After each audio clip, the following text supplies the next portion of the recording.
Hola amigos, ¿cómo están? Bienvenidos nuevamente al canal de Carloncho. El día de hoy en un nuevo video acá saliendo desde Seúl, Corea, en rumbo hacia Osaka, en Japón, con los amigos de FlySim Chile. Bienvenidos nuevamente al canal y eso, vamos a hacer un vuelo en la etapa número 27 de este World Tour que estamos haciendo. Y nada, eso, el vuelo se ve bastante bueno. Tenemos un tiempo de vuelo de 1 hora 24, vamos a estar volando 35.000 pies. Las condiciones de ruta aquí perdón, las condiciones de salida acá al aeropuerto de Seúl están bastante buenas. Lo mismo también en el aeropuerto de Osaka, en Japón. Así que esperamos un vuelo sumamente tranquilo. Vamos a cruzar prácticamente el océano, pasando de Corea del Sur hacia Japón. Y eso, el avión ya está en la posición 613 en el área carguera. A la derecha está Harald, un poco más allá está Nikomatus. Así que estamos próximos a iniciar nuestro vuelo. Vamos a empezar inmediatamente con la preparación y a setear básicamente todo lo que tenemos con nuestro avión por delante. Guys, welcome again to my streaming channel with the friends of FlySim Chile. Today in our 27th leg from this world tour that we are doing with our friends here all the way from Seoul to Osaka in Japan. Flight time is going to be 1 hour and 24 minutes. We're going to be cruising at 35,000 feet. Weather conditions here for our departure are perfect. Runways 3-3 are going to be in use. We have 80. We have 8 ATC. We have the tower is connected, and basically during the route with the weather conditions as well, we're just gonna cross the ocean to from Korea all the way to Japan, and also the weather conditions in Osaka are pretty good. So I expect a normal flight actually today, guys. So that's all. We're gonna start immediately with our preparation. So let's get to it. We go upstairs here. Well, we have the external power is already connected. Standby power is in auto. We're gonna go with the IRS in nav. Emergency lights are connected. Navigation light is on. We're gonna go down here. I'm gonna go to check if we have any status. Nothing there. We're gonna take the chance to check the hydraulic quantity and the oxygen for the with the crew. All quantities are perfect for today, so we're just gonna leave that one. Parking brake is set, and all these things are down, it's closed, reversers are closed, and flap is up. Fuel control switches, of course, are cut off, and that's it. We're gonna start to listen into the 80s first, guys, and so we can see what we actually can expect for our departure, and we're gonna be ready. So 80s frequency for today, guys, is 128.4.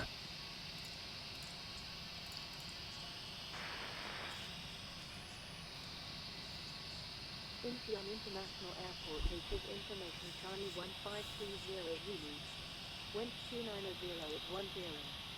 Cab OK. Temperature 10. 2.2. QNH 1021. Runway 33 left, expect to drop to 1L. Logic 1L. Ease over 1L.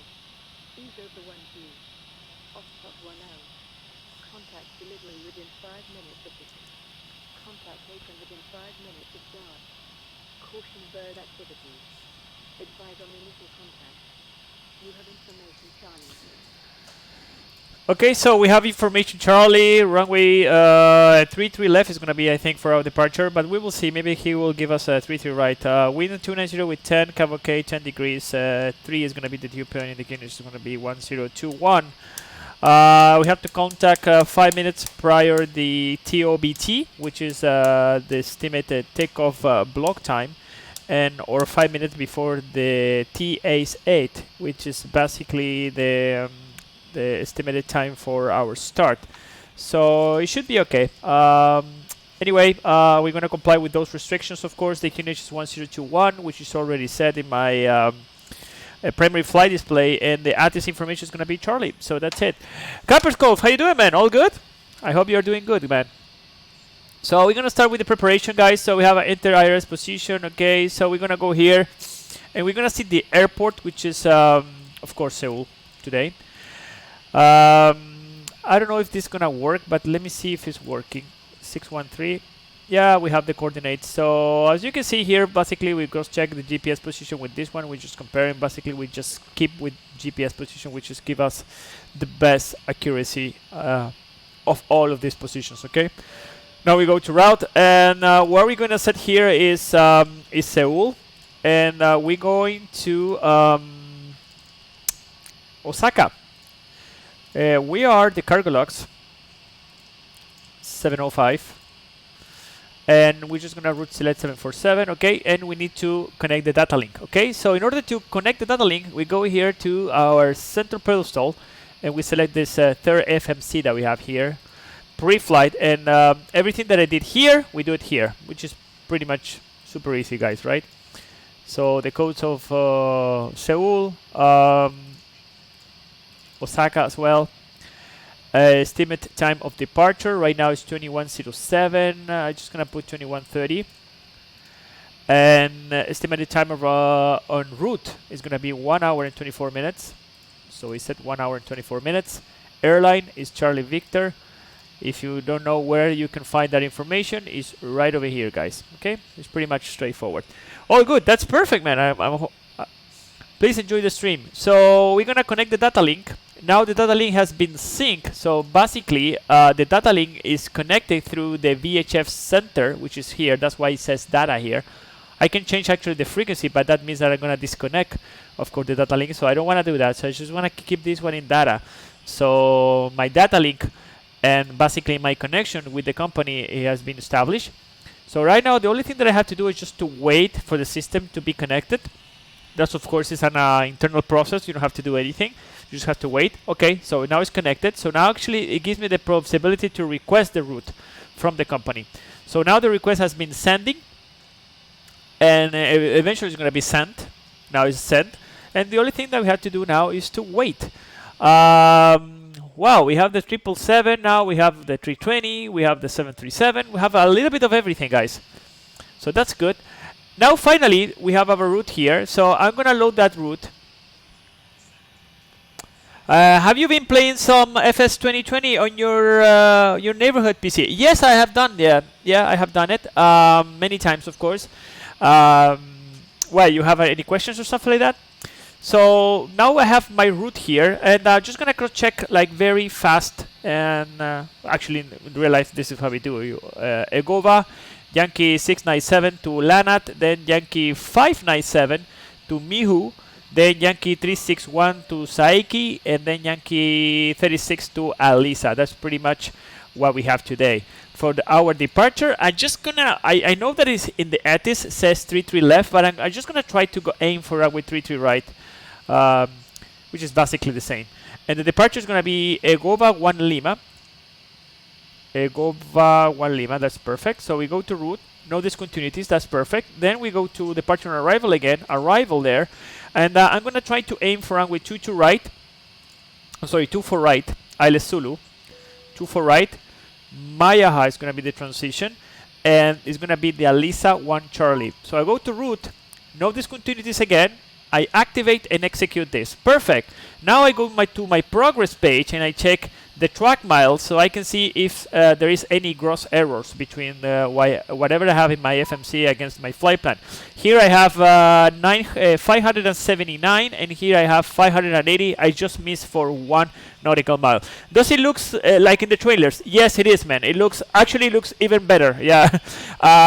Here, for example, right now I'm having 66 frames, but I'm just like pointing to anything here. So basically, in I'm not putting like too much. Wow, what happened with that airplane? It's flying. I'm not putting like too much graphics into my computer right now. So I have 70, 60, 65, 70, 70, 65 more or less frames right now. But in the other one, it just flies with 80 to 90 frames in New York, in the middle of Manhattan, when you have weather and everything, and you have everything at the maximum. All the sliders at maximum, like extreme textures, like ultra high and everything. It's just amazing, guys. It's amazing. It's finally, for guys who love simulator like me, for example, it's like all our dreams come true. So what about the sceneries? The sceneries are amazing because they are photoreal. So I think this kind of flights, to be honest, this is remember me. in the future, the streamings are going to be about the VFR fly. Forget about flying at 35,000 feet where you cannot see anything. The streamings are going to be flying a Cessna 172, flying visually, because literally you can be in the place. You know, like you can see the houses and everything. Every single house is different because it's like photorealistic. So it's like amazing. Like literally you can fly directly to your home if you want to.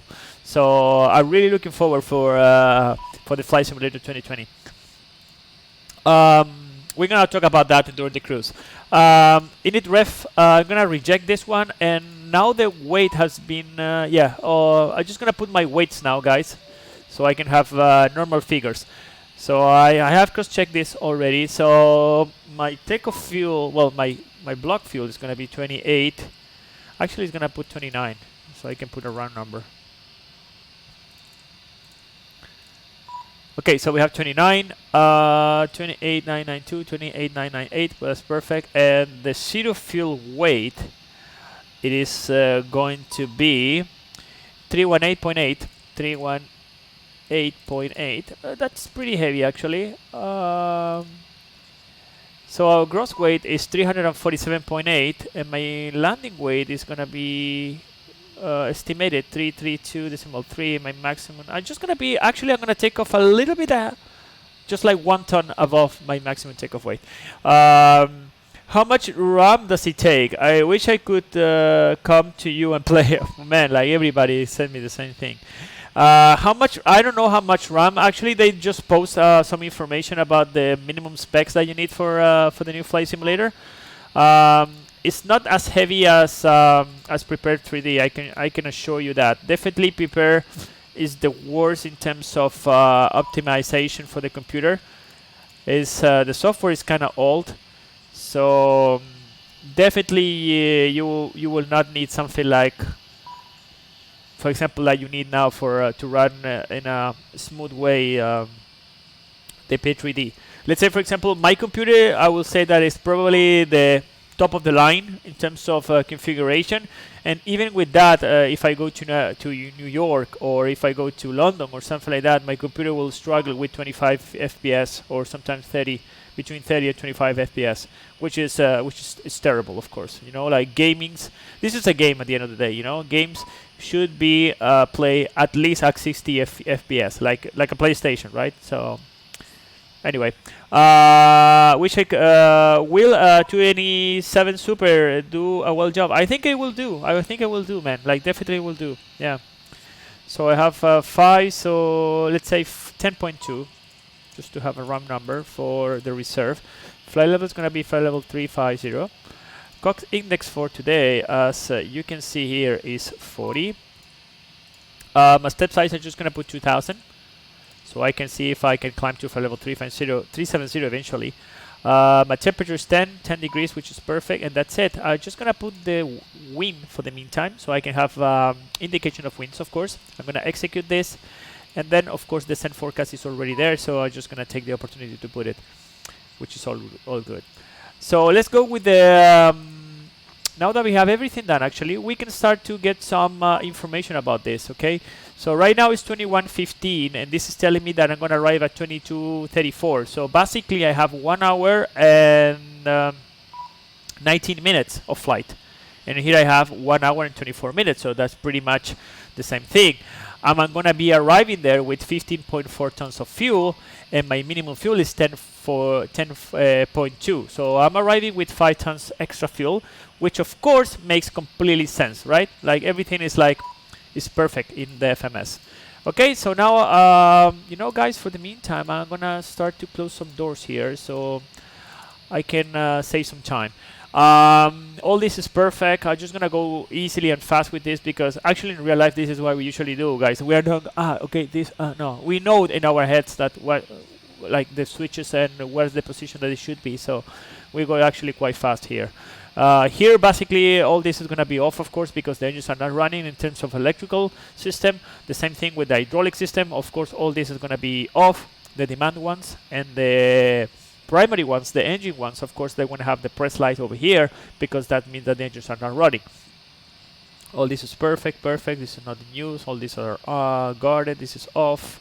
Fuel transfer are gonna go off. Fuel pumps are connected, which is disconnected, of course. Engine anti-ice, wind anti-ice, everything is an automatic. Wipers are off. Window heat, of course, in on. Landing lights and taxi lights are off. This is auto is perfect. This is auto as well. 12 degrees. 12 o'clock, which means 24 degrees, and this one 17 degrees. I'm gonna go with the packs on. I'm just gonna start the APU right now, so I save some time. Navigation light is on. I'm gonna go with the flight directors to on, BORs to on. Traffic is gonna go on. I'm gonna go here, check the oxygen. Initiates the flight in electronic flight back. All these switches are 12 o'clock position, which is the normal position basically. And here I have to have 5 things, which is toga, flight director, no VSP, take us off. So I have 5 things. Speed is 0, QNH 1021. The altimeter is 40 feet. Let me check if that is real. So we have 23 feet, which is okay. Actually, I can see the transition here is 14,000. So I'm just gonna put 14,000 for the meantime. Heading 152, which is okay. All this is good. RMP1, actual navigation performance. We have GPS, IRS, which is perfect. 120.1. We have exactly the same readings in terms of altitude here. My speed is at 0. All this is normal. Auto off. This is off. RTO, landing gear is down. I'm gonna have here status, which is perfect. Engines, there's no exceedance, and checklist. I'm just gonna reset everything. Okay, cool. This is a stow, reverses are stow, idle, flaps up, fuel control switches are cut off, stabilizer and trim is a normal. Parking brake is set. Frequency, it's gonna be 122.8. I think it's gonna be the tower. 118.2, I think it is. Let me cross check that one actually. Yeah, 118.2. Data, seatbelts on, weather plus turbulence, left system, data link connected, rudder in 0. I'm just gonna put 121.5 here. This one goes to above, standby, and left system, and this is just a printer. That's all. We are going to go with the takeoff performance, guys. So I'm just gonna move this one right over here so you can actually visualize it with me. I'm just gonna put it a little bit lower. That's perfect. Okay, so I'm gonna go with the performance. So I go performance, and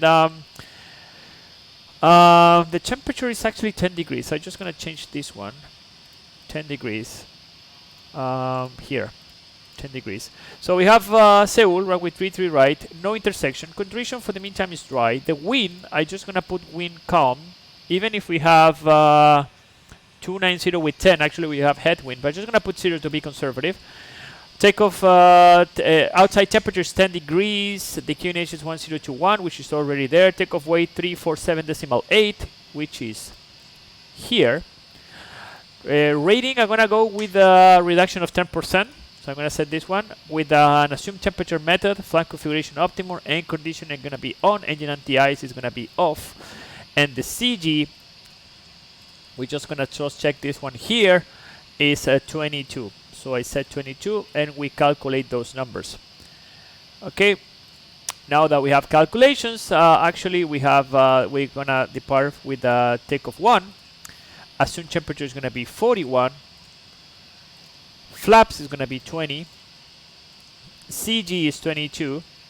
V1 is gonna be 143. VR is gonna be 149, and V2 is gonna be 160. Okay. So now that I have the V2, I'm gonna set 160 here, and I'm gonna go LNAV and VNAV. Okay. I'm gonna go to previous pay. I'm gonna go to thrust limit. I have takeoff 1 and climb 2.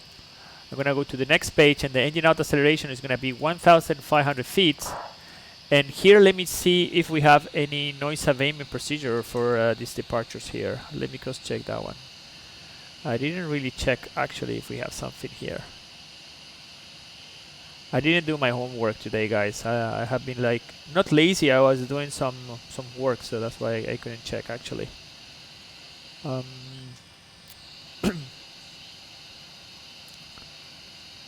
Taxi procedures, noise abatement. Okay, takeoff. Let's see what we have here. All departure aircraft should apply ICAO pens, blah blah blah, volume 1 noise abatement. So runway 33 left, right, and 34 noise abatement departure. Thrust reduction at 1,500 feet. So we have that one here. What else? And then that's it. It says thrust reduction at 1,000 feet above airdrome elevation is recommended. Restriction of runway 34 and 16, which is not the case. Auxiliary power unit at understands the airport own mobility units shall be used. Airborne APU shall only be started to engine start at the earliest 30 minutes before. That's what we do. We're gonna depart in 10 minutes, so it's okay. We just start the APU, and that's it. So it's 1,500 with 1,500. That's what we have here. So that's for our noise abatement procedures, guys. Homework, yeah. I mean homework like. Before every flight, you have to do your homework as a pilot, right? You have to realize that sometimes you are not familiar with the airport and everything, so you have to read some notes and things like that. I didn't do much for this flight. Anyway, I feel super comfortable flying to these destinations because I was flying here before, but in real life, I mean. But yeah, usually you read some stuff before, so that's why I call it homework. It's not that I'm doing it at school. I left school a long time ago. I'm almost 40 years old, even if I look like maybe young for you. Station holding on call sign engine tower will be closed at 1640 Zulu. 1640, okay, perfect. Okay, so we have everything now. Sorry, I forgot I was talking to you guys. So we just cross-check runway 3 for VREF 30. It's going to be 162, VREF 30, 162. So basically we have both FMS and the electronic flight back calculated exactly the same thing. Okay, so let's start with our briefing, guys. Okay, so we are in stand 613, as you can see here. So pushback is going to be facing to the west, and then most probably I'm going to taxi all the way via Delta 2 in this direction.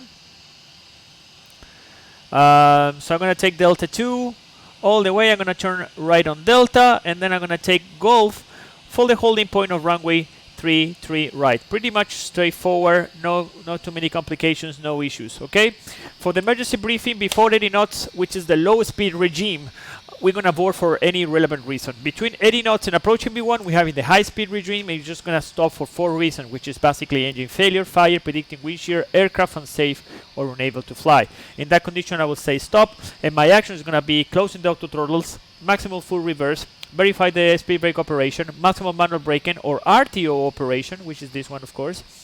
I'm going to monitor this acceleration. I'm going to start to stop the airplane. With the airplane is stopped, I'm going to set the parking brake, and I'm going to make a PA attention crew station so they can be prepared in case of evacuation. The pilot who is not flying is going to monitor my actions. He's going to call for any emission. He's going to check for speed brake up, reverse green. He will monitor this acceleration. He will call out for the 60 knots, and after that, he will call the ATC that we're stopping on the runway. We continue with the memory items, normal checklist that we have, of course, because of the situation of the evacuation. We're going to take an assessment with the tower, with the fire brigade, and if we do have to do that, we're going to do with the back part of the QRH with the evacuation checklist, okay? If the decision is to continue, I will say go after B1. No action below 400 feet, except cancel any out of warnings. Positive rate gear up. At 400 feet, we assess the situation with the engines and we perform memory items if we have. If not, we continue up to 1,500 feet, and we follow the SID in this case, guys, because the SID actually points all the way into the ocean. We have a minimum safe altitude here of 3,300 feet, and in the other side it's going to be 3,900 feet, but we don't go in that area because you don't want to go into North Korea. So we're going to clean on schedule at 1,500 feet. When the airplane is clean, I'm going to set flight level change, maximum continued thrust, VNAV engine out here in the VNAV page, and we're going to continue climbing up to 4,000 feet. At 4,000 feet, we're going to continue with the normal checklist, then we're going to do the after takeoff checklist, and then we're going to decide the best course of action. Right now, we are just taking off 1 ton above the maximum landing weight, so at the moment that we do all the procedures, we're going to be in the below the maximum landing weight, so we can come back for the ILS runway 33 right as necessary. Okay. For the normal SID, we expect the GOVA 1 Lima departure, which is the chart 20-3 Juliet 25 of February 2018. Minimum safe altitude we already discussed. Basically, the biggest one is here at this area at 3,900 feet. Okay. We have a couple of restricted areas like this one, for example, so we had to avoid those ones, basically moving to the left. As I told you, we don't go never to the north because in this area we have North Korea. I don't want to go to North Korea, guys. Okay, I don't want to be in the news tomorrow. So we have transition altitude 14,000 feet, which is already there. 14,000 feet, ARENAV 1 operation, so we have here RMP1. Unfortunately, GNS or yes, DME area will codes, require, ATS surveillance service require. If you're able to comply with flight restriction or RMP1 advice ATC, of course we will do that. Okay, we have a loss of communication procedure. We have to follow that chart if you want to.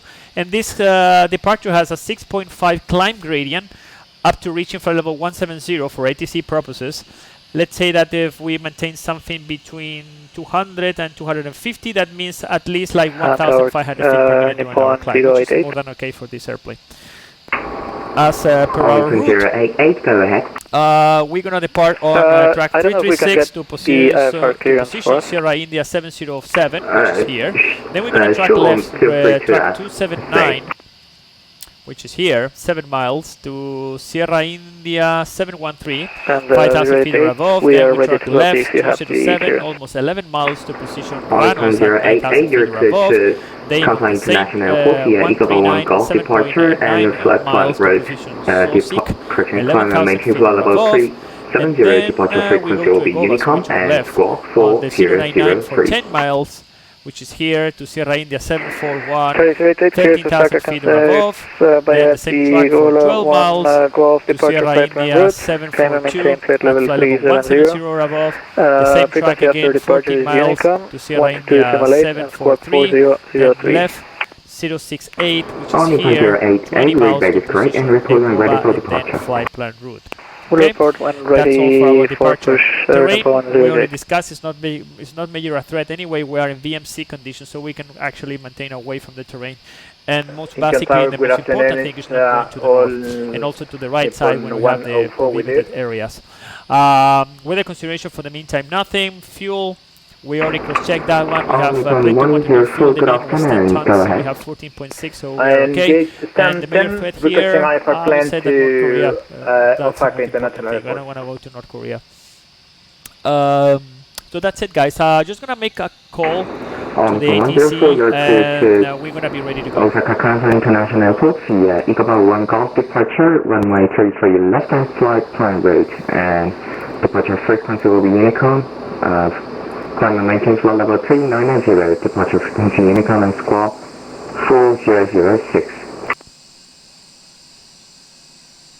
Roger that, we are clear to Osaka Airport as file, climb and maintain flight level 390, on departure to Kim Jong is dead. I don't know, man. I don't really know. Like you never know. Like I don't really believe that until I see the guy dead, like in a coffin, right? That is correct, and we're ready for push. We report with the, we call back with the when we're ready for push. Lincoln Tower, hello, Qatari 206, I'm requesting IFR clearance to Osaka.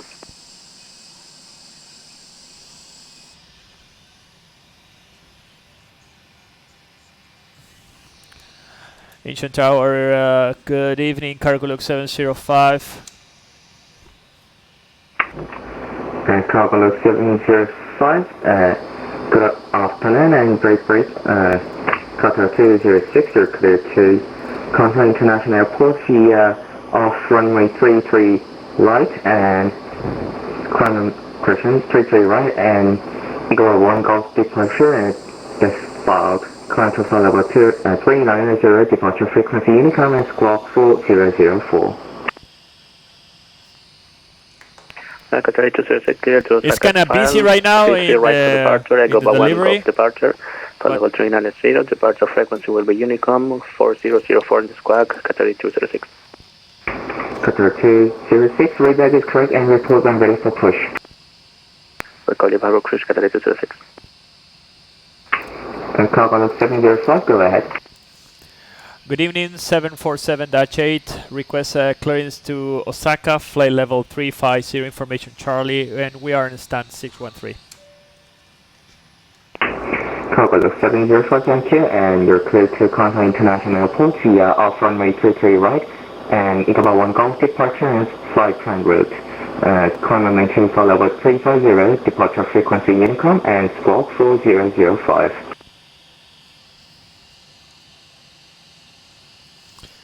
Roger, Cargo Look 705, we are clear to Osaka via runway 33 right, EGOVA 1 Golf, climb and maintain for level 350, departure frequencies with Unicom and squawk 4005. Cargo Look 705, readback is correct and report when ready for push. We call you for ready for push, Cargo Look 705. Okay, so some slightly changes. We are gonna depart from EGOVA 1 Golf now, so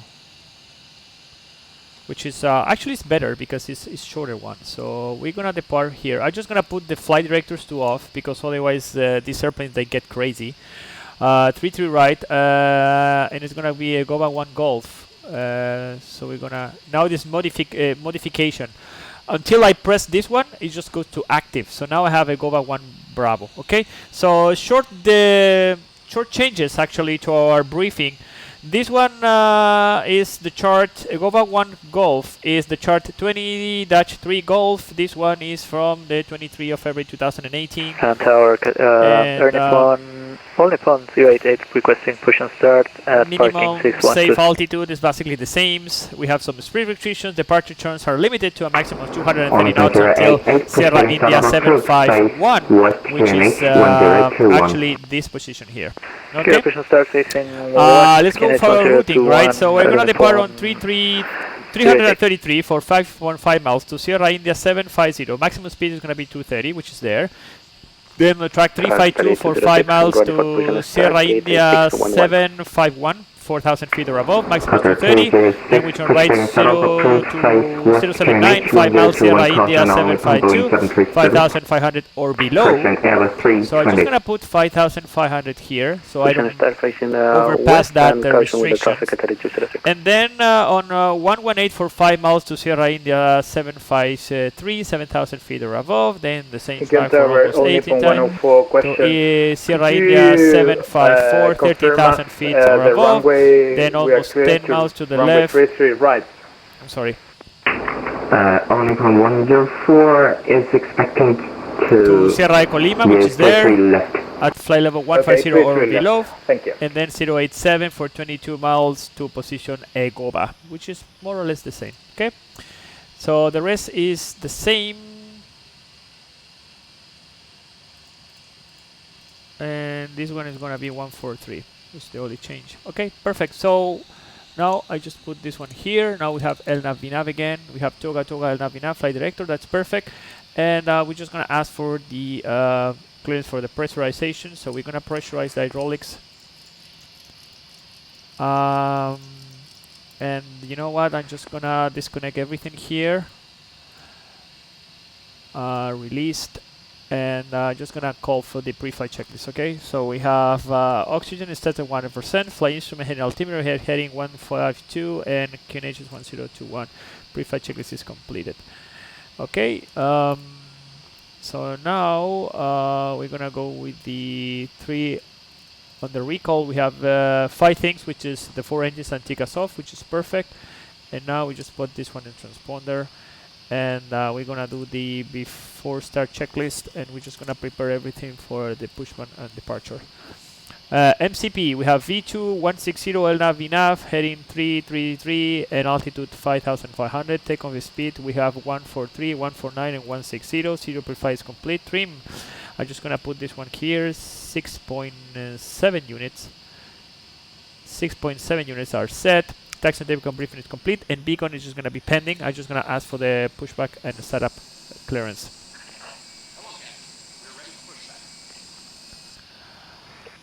Incheon, cargo log 705, 613, we're ready for push and start.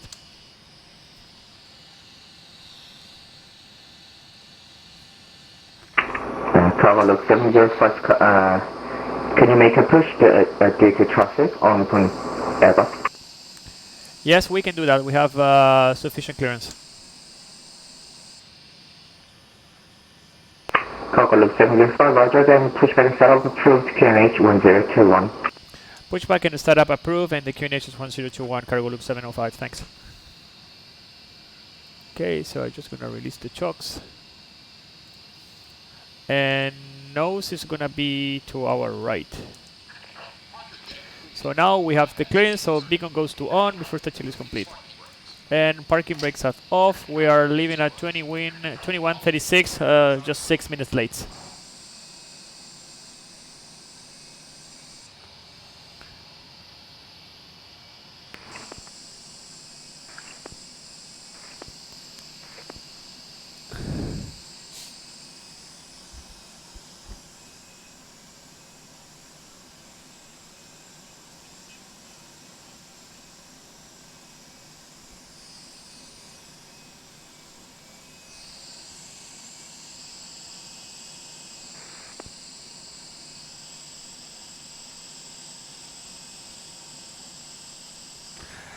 So he's dead, huh? I'm gonna check that one, man. I'm gonna check. I was checking the other days, but I was not quite sure if it was like 100% accurate, you know, the information. Some, especially lately, this kind of lately, you have a lot of um, like fake news, right? So I don't believe everything that I see on the internet. So unless I have like the sufficient amount of information about some topic or something like that. So that's why I don't believe too much in all this kind of stuff. Only from 104, pushback and start upload, size east 2 and each 1021. Okay, so we're gonna start with engines. We're gonna shut down engines packs 1 and 3. We're gonna start engines 3 and 4, and we're gonna set these ones to run.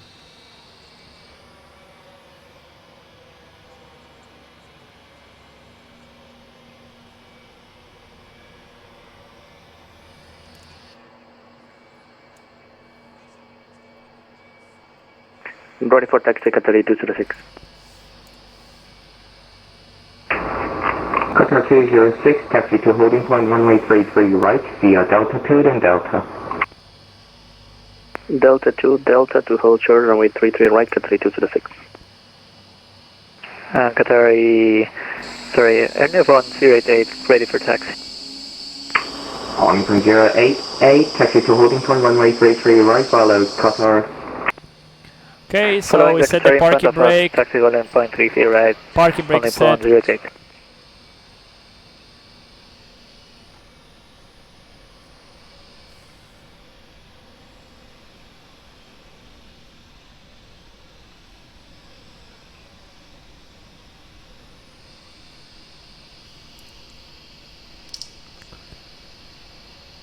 Okay, so engines 3 and 4 are running, so we go with engines 1 and 2. And we hit these ones to run. The Qatar is moving, the Air Nippon is moving. We go as number 3, so we don't have. We have some time actually to. I'm just gonna put the good confirmation in the start, so the engineer can start to disconnect.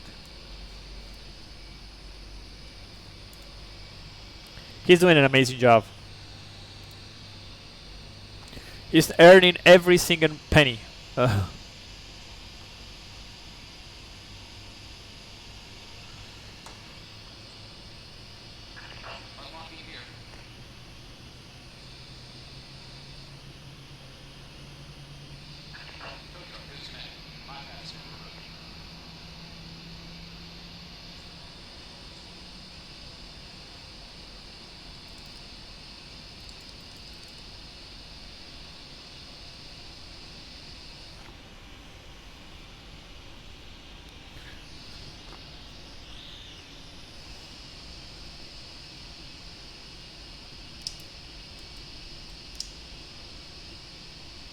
Okay, engines running 1 and 2, so we don't need the APU anymore. Engine anti-ice is in auto. Packs, they go to on. We go with flaps 20. And we go with the flight control check.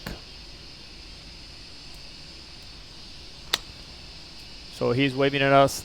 He's gonna move.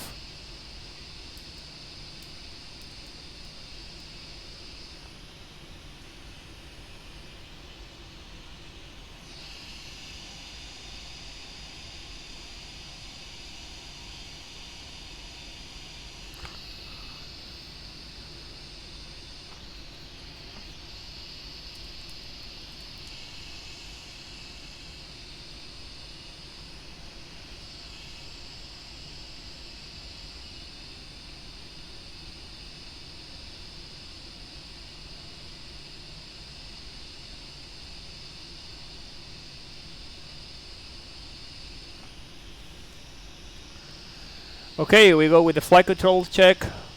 Full up. Full down. Neutral. Full left. Full right.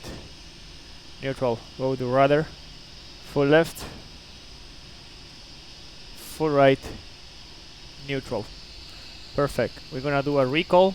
Is check, and we go with the before taxi checklist. Anti-ice is in order. Recall is check. Flight controls are check. Running equipment is clear before the check is complete.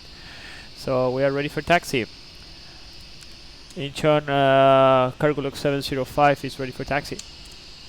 Cargo log 705, taxi to holding point runway 33 right via Delta 2 then Delta, follow only from Airbus 320. Delta 2 Delta, holding point runway 33 right, cargo log 705. Okay, so beacon on. Qatar 206, 1300 knot runway 33 right, clear for takeoff. Clear for takeoff 33 right, Qatar 206. And we start to move. So Qatari 777 is already taking off from runway 33 right. Then we have to follow that Air Nippon 320 that we have in front of us, and we're gonna be the third one, yeah. So.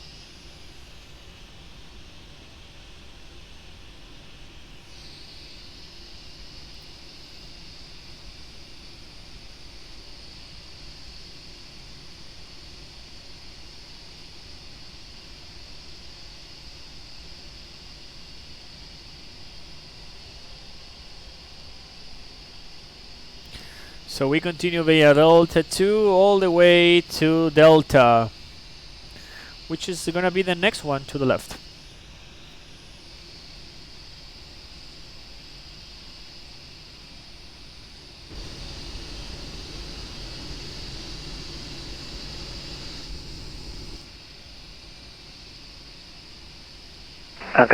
Air Nippon 088, we are ready for departure. On 088 order, continue hold short of runway 33 right.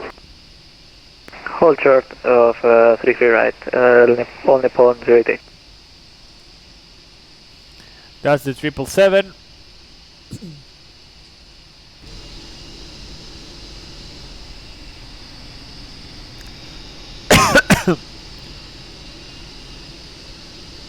Beautiful. And now we take to the left here in Delta 2.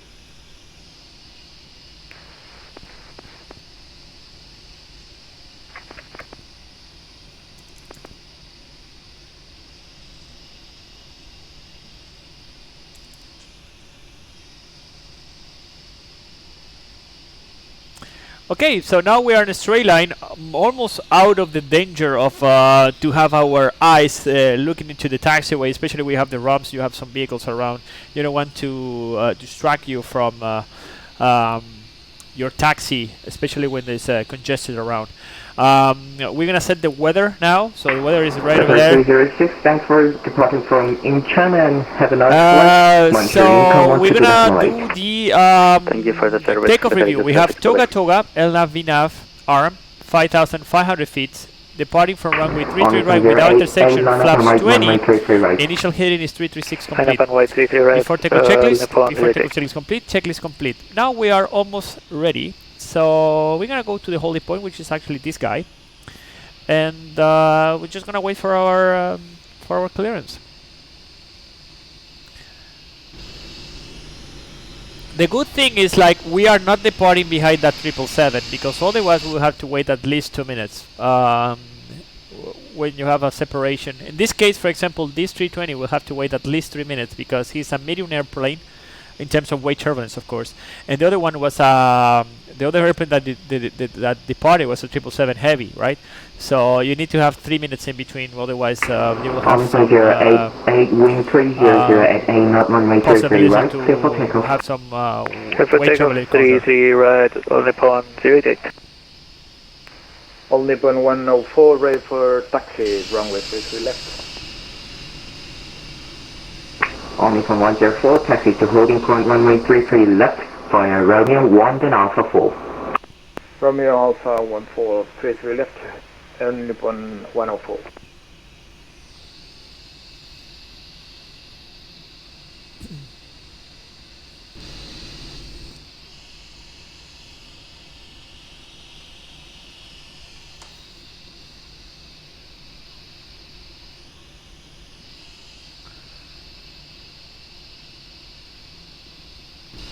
Okay, the only Nippon, the 320 is leaving. That one is Harald, and the guy in front of us, the other 777 who is in the cargo, in the the passenger terminal, that is Mauricio Railet, I think it is. Okay, so we turn here to our right, and we hold short of runway 33 right.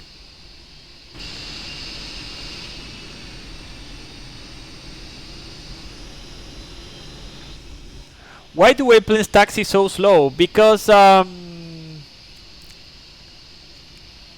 you have to understand that sometimes the dimensions and the possibility to hit some structures are very critical, and also all these systems, they are well designed to basically to the airplane to fly nice and well in the air, right? But during the ground, they are very like. Only 088, thanks for coming. And plus, you have to think that these airplanes are quite big. You know, they have this one has 65 meters long. Thanks for the service and 1 so sometimes you can see a vehicle here, and you don't know if you're gonna hit it or not. So you have to. It's better to be like slow. Don't go fast. Carbon log 705, line up and wait, runway 33 right. Line up and wait, runway 33 right. Cargo looks 705 heavy. Okay, so line up and wait. So we go with the taxi lights, we go with the strobe lights. We set this one to TRA, and we set the seatbelts to on. Plus you have some restrictions, you know, like it's the same thing when you have speed restrictions in the air. We have some restrictions here doing the ground. For to taxi in a straight line, maximum is 30 knots of ground speed, and during the turn is 10 knots. So you have to keep, of course, those limits. But basically, you want to taxi within the limits. You don't want to overpass those limits of the speeds. Because otherwise you're gonna be in trouble. You're gonna be nicely invited to the office to explain why you were taxiing so fast. Why you were so much in a hurry. They will invite you for coffee and cookies. 705, wind 290 at 6 knot, runway 33 right, clear for takeoff. Clear for takeoff, 33 right, cargo loop 705 heavy. Okay, so we are clear for takeoff. Takeoff, check thrust. And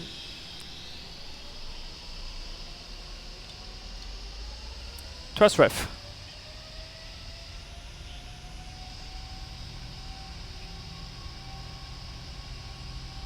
Thrust set.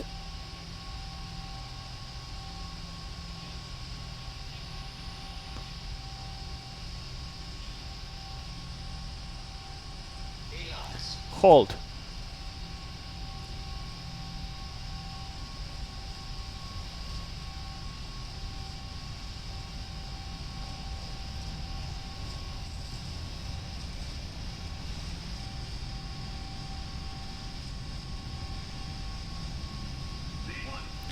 I remove my hand from the throttles, and now we rotate, so we go gentle into the air.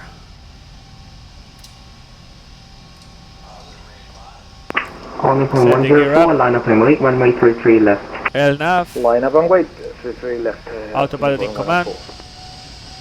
And look at the beauty of this airplane departing all the way from Seoul.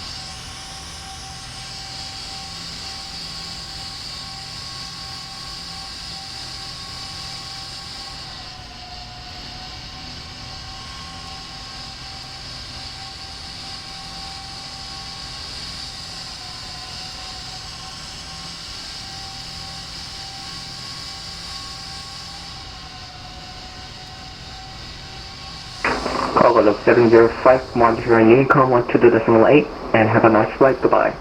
122.8, cargo look 705. Thank you for the great service. Have a nice day. Okay, so 122.8 multicom.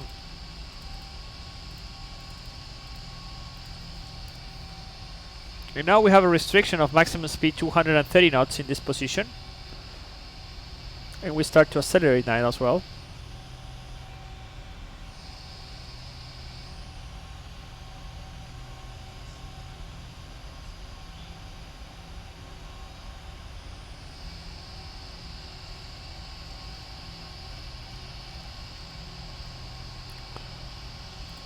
So we go at flaps 10, speed check flaps 10, and we go to flaps 5, speed check flaps 5.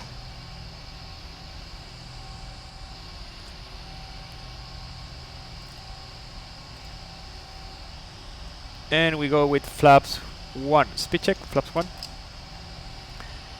And look at this, guys. Just gonna put 230 here. ¿Tiene ronda, Will? La verdad es que no lo sé. Ah, pensé que era muy conocido. O sea, probablemente sí, pero se me pierden ya con tanto nick. Ok, ok.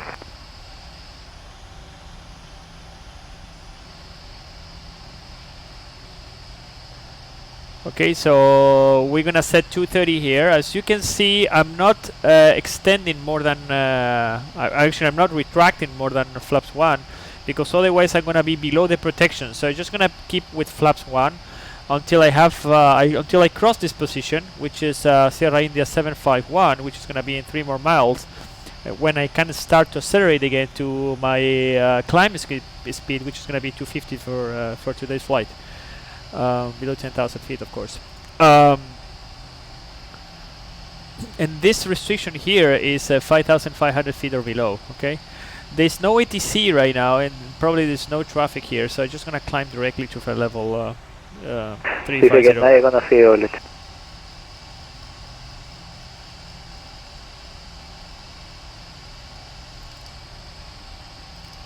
Okay.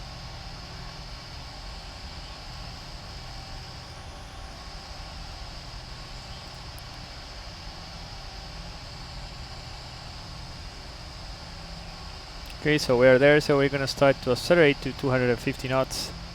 And now we have sufficient margin, right? So now we can put our flaps to flap up speed. Speed check flaps up. And when we set the flaps up, we go here to our engine anti-ice and wind anti-ice. If we put these ones in on in the ground, this is the time that we put these ones in auto, because this is an automatic system when you are in the air. On the ground it has different logic, so you have to put it manually, but this is the time that we put everything in automatic. In this case, we didn't use the engine anti-ice and the wind anti-ice during our departure, so it's still in auto, so it's okay. And we go here and we just do the after takeoff checklist, guys. And after takeoff checklist complete, and that's it.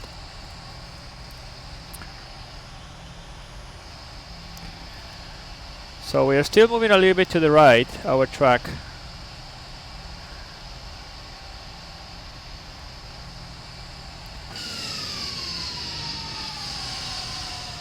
And we should have basically the city at the right side of us.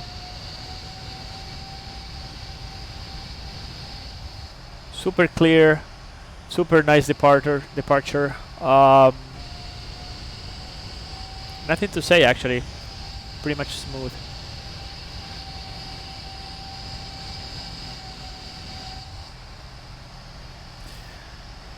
So our transition altitude for today was going to be 14,000 feet. So that is the moment that we changed from hectopascals to standard altimeter settings.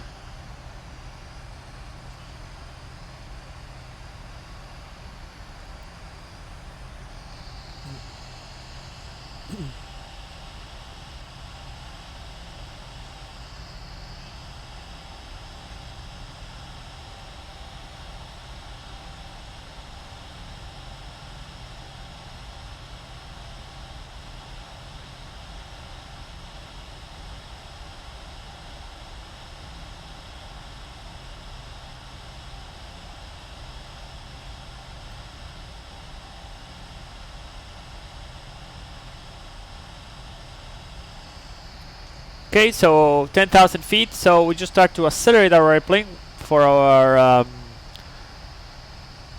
climb speed, 329 actually today, which is pretty high.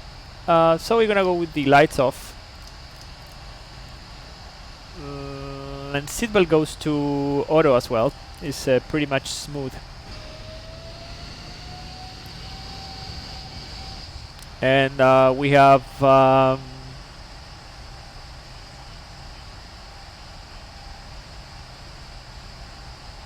yep, that's it.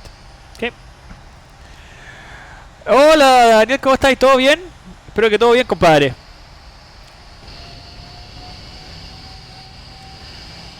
Okay, so we have the city here at the right side. The airport is right over there. Look at that bridge, guys. It's just amazing, huh?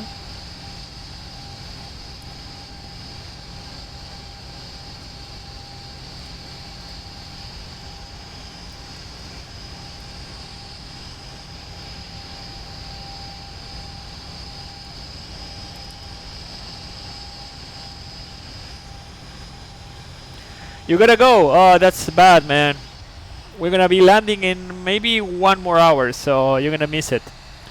Anyway, thank you very much for the questions, Capper, and we see us in yeah, maybe another day, of course. Todo super. Volaré el C-47 más tarde. ¿Para dónde vas? Cuéntanos, ¿para dónde vas?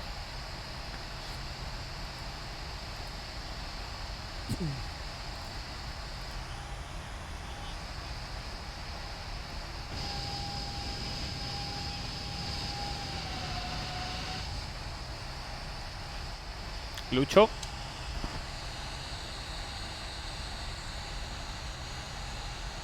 Okay, so we're gonna set our route into the Carlos, estoy aquí.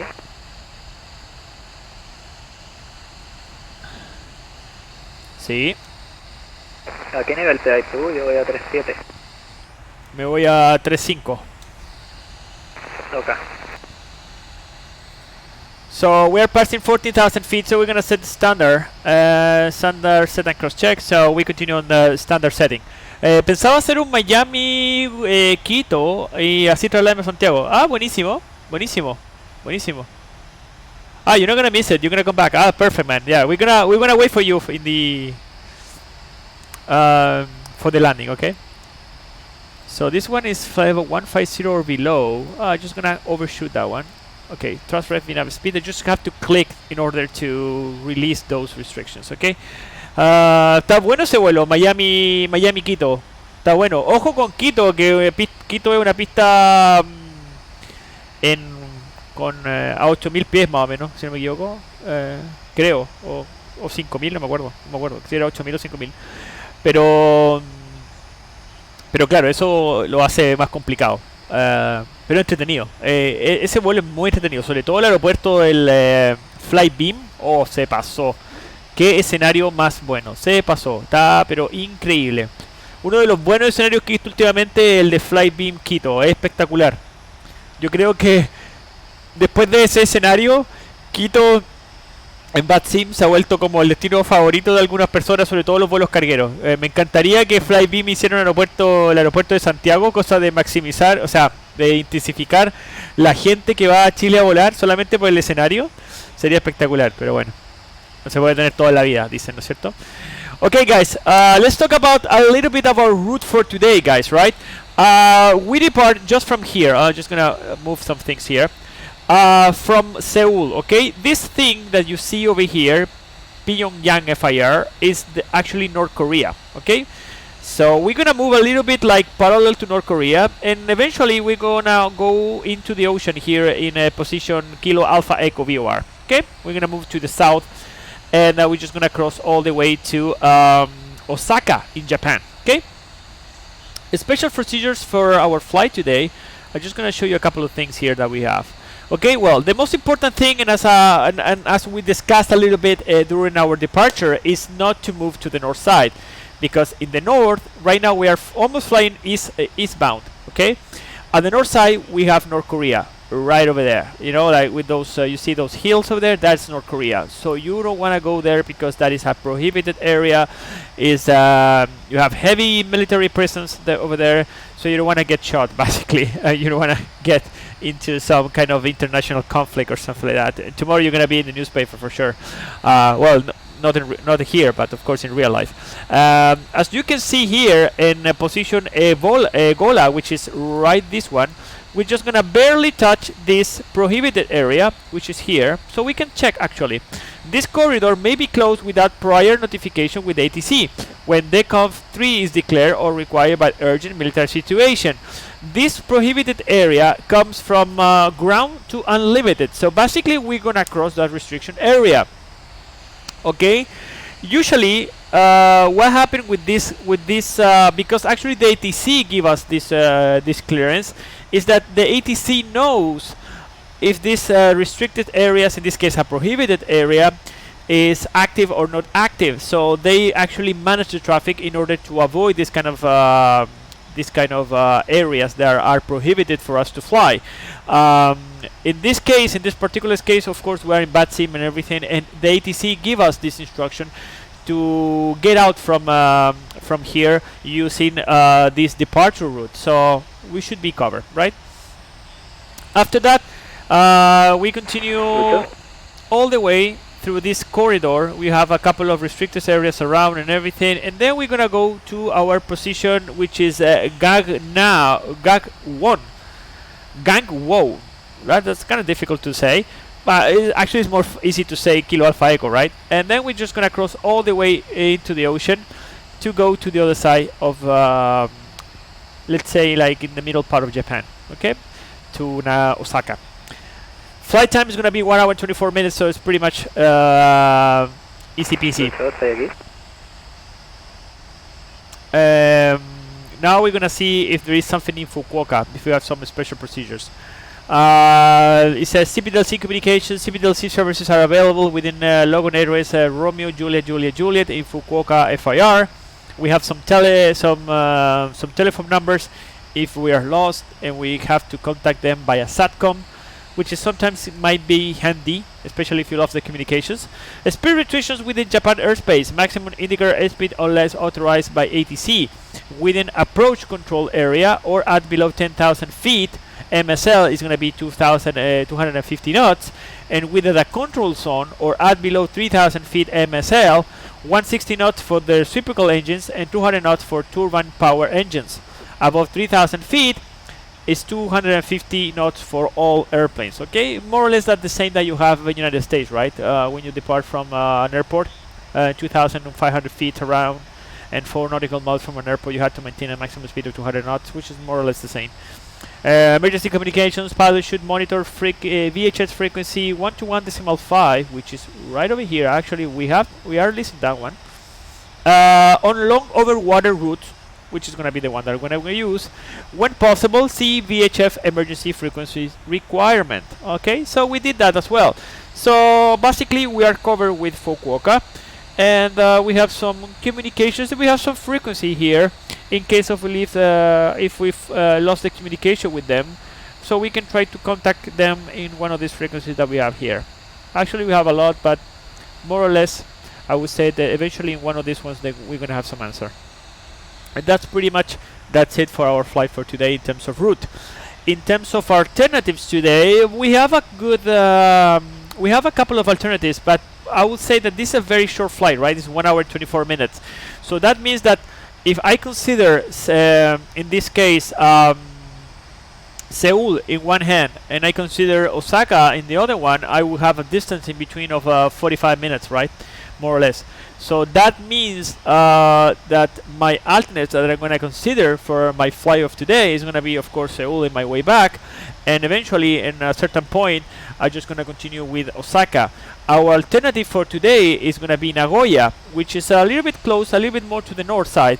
So that's why I'm not considering for the route right now. I just consider it as an alternative option because it's a little far away from our route that we're flying right now. So I think that is going to be our alternative for today, guys.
Aló.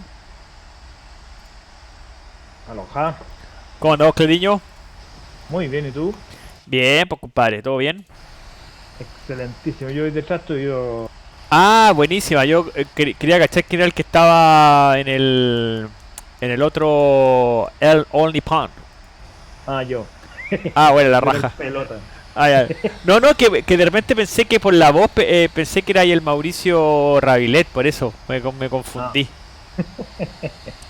Me le confundí. No pasa nada. ¿Cómo hace, Lindo vuelo hoy día. cómo hace 777? ¿Bien? Puta la raja, weón. ¿Sí? La raja. ¿Se está portando bien? Sí, la verdad es que se porta súper bien. Qué Me bueno. gusta, ahí voy como un nipo, entonces bonita la librería que tienen los weones. Es la raja. El 7 no se te portó tan bien. Ah, El 737 no se te portó tan bien. puta, ayer Carlos dando la cacha, weón. ¿Qué pasó? Pero cuéntame. Estaba en Lima, en el 777-800. 737-800. Sí. Y ya, huevonadamente, bueno, no seguí toda como ya rápido, un vuelo de Arica a Lima, o sea, de Lima a Arica. Ya, Y ya empezó el remolque y encendido, ya. desconecta el external power y no tenía la APU prendida, pues. Y Ah, puta. qué la Lleno cagá. de pitos, y pi, pi, pi, weón, anda la mierda, si yo como mierda conecto esta weá, no cagué. Claro, No cagaste. caché, weón. Sí, weón, qué idioteo, weón. Increíble cómo tú tenés que ir pasando los flujos de energía, ¿no? Es distinto a esto, no, pues, Claro, claro. weón. Sí, lo que pasa es que, claro, como los flujos de repente como que se te da un poco la onda nomás, po, pero ante Sí, eso no, de no supe bien repente... qué hacer nomás, weón. Como había que pedir carro externo y no pude, es que, ya, pero el carro lo habéis botado, lo habéis sacado Sí, de la cuestión de PMDG. es que sí, no, lo había hecho con el GSX y justo ayer la mierda hasta no me funcionaba porque pedía que lo reactivara, no sé qué le había pasado, la verdad. Claro, lo que pasa es que Entonces, el GSX con el PMDG no se lleva muy bien. Ocúpalo más que nada para visuales nomás, pero no le pidáis a GSX que te ponga el carro, que te lo saque, que te ponga combustible, que sea, porque te queda la pelota. ¿Cachai? ya. Y una vez hice esa cuestión y me quedé sin combustible, ¿cachai? Porque, claro, Ya. como que como que pelean entre los pesos y cuestiones así, ¿cachai? Entonces no... Sí, el único que está integrado completo es el FC Labs para el PMDG, ocupado para el pushback y para embarcar sería. Por boarding. Claro, Ok, claro. ¿qué es lo que es como lo estoy ocupando ahora? Claro, y el boarding, te recomiendo que una vez que termina el boarding, ahí recién colocas tus pesos y tus combustibles para que no te haga conflicto tampoco, ¿cachai? O sea, por eso ya, digo, es como ya, para... porque Es lo he visto como... también. Claro, es como para light candy nomás, ¿cachai? Ya, perfecto. Para que sea linda la mierda y nada más. Claro, exactamente, claro. No, Claro, vale, no, claro, no lo ocupéis mucho para otras cuestiones, porque si no, claro, se empieza como a hueonar un poco, Ah, ¿cachai? sí, perfecto. Así que eso. Pucha, bacán. Y en ese caso, Carlos, tendría que ¿cómo se llama? El carro externo, volver a la energía, o sea, energía externa y ahí prender la APU, ¿no? Tenéis dos posibilidades. Lo mejor y lo más rápido cuando estáis ahí es prender el APU nomás, po. El APU no lo tenéis encendido, ¿no es cierto? No, weón. Pero es que no pude prenderlo, weón. No sé por qué. Yo creo que sí podía, y lo que pasa es que quizás de repente que entre la alarma y la cuestión como que quizás te tripiaste nomás, po, ¿no? Pero sí podí, sí podí. Si el APU te parte con batería, obviamente. Si tú no tenías, pues esa es la gracia del avión, que al final el avión igual de cierta forma es como autosustentable, ¿cachai? Aunque sea un rato, claro. Claro, o sea, no te vaya a pitear la batería si prendí el APU inmediatamente, ¿cachai? Sí, porque te alerta todo el rato. Claro, porque estáis con lo sonoro. inercial y estáis con alta carga eléctrica, ¿cachai? Pero si prendí el APU así rápido, no pasa nada, ¿cachai? De hecho pasa en el... Pasa, claro, sí, pasa. O sea, te estáis ahí, te ahueonaste, ¡ay! Y esa cuestión pasa siempre, weón. No digo todo el rato, pero por lo menos una o dos veces en el año te pasa, weón. Que, ay, conchetumare, se te cayó todo, ¿cachai? Claro. Y de repente también porque, no sé, pues el carro se cae, ¿cachai? Weón, así, pues, ¿cachai? Vaya a lugares que obviamente los carros, claro, que los carros no son tan buenos y se te cae nomás, pues, ¿cachai? Cagaste. Fuiste bueno, pues. Ahí va la FIFA nomás. Pasa harto con la energía del puente. ¿Sí? Que la oscilación de frecuencia hace que el avión bote la energía de los puentes y ahí, claro, el avión queda... Claro. Claro, lo que dice el Lucho es verdad, porque la oscilación de la frecuencia, ¿cachai? Por ejemplo, en el 777 o en el 787, generalmente está buscando un número de 90 de kilovoltios, ¿cachai?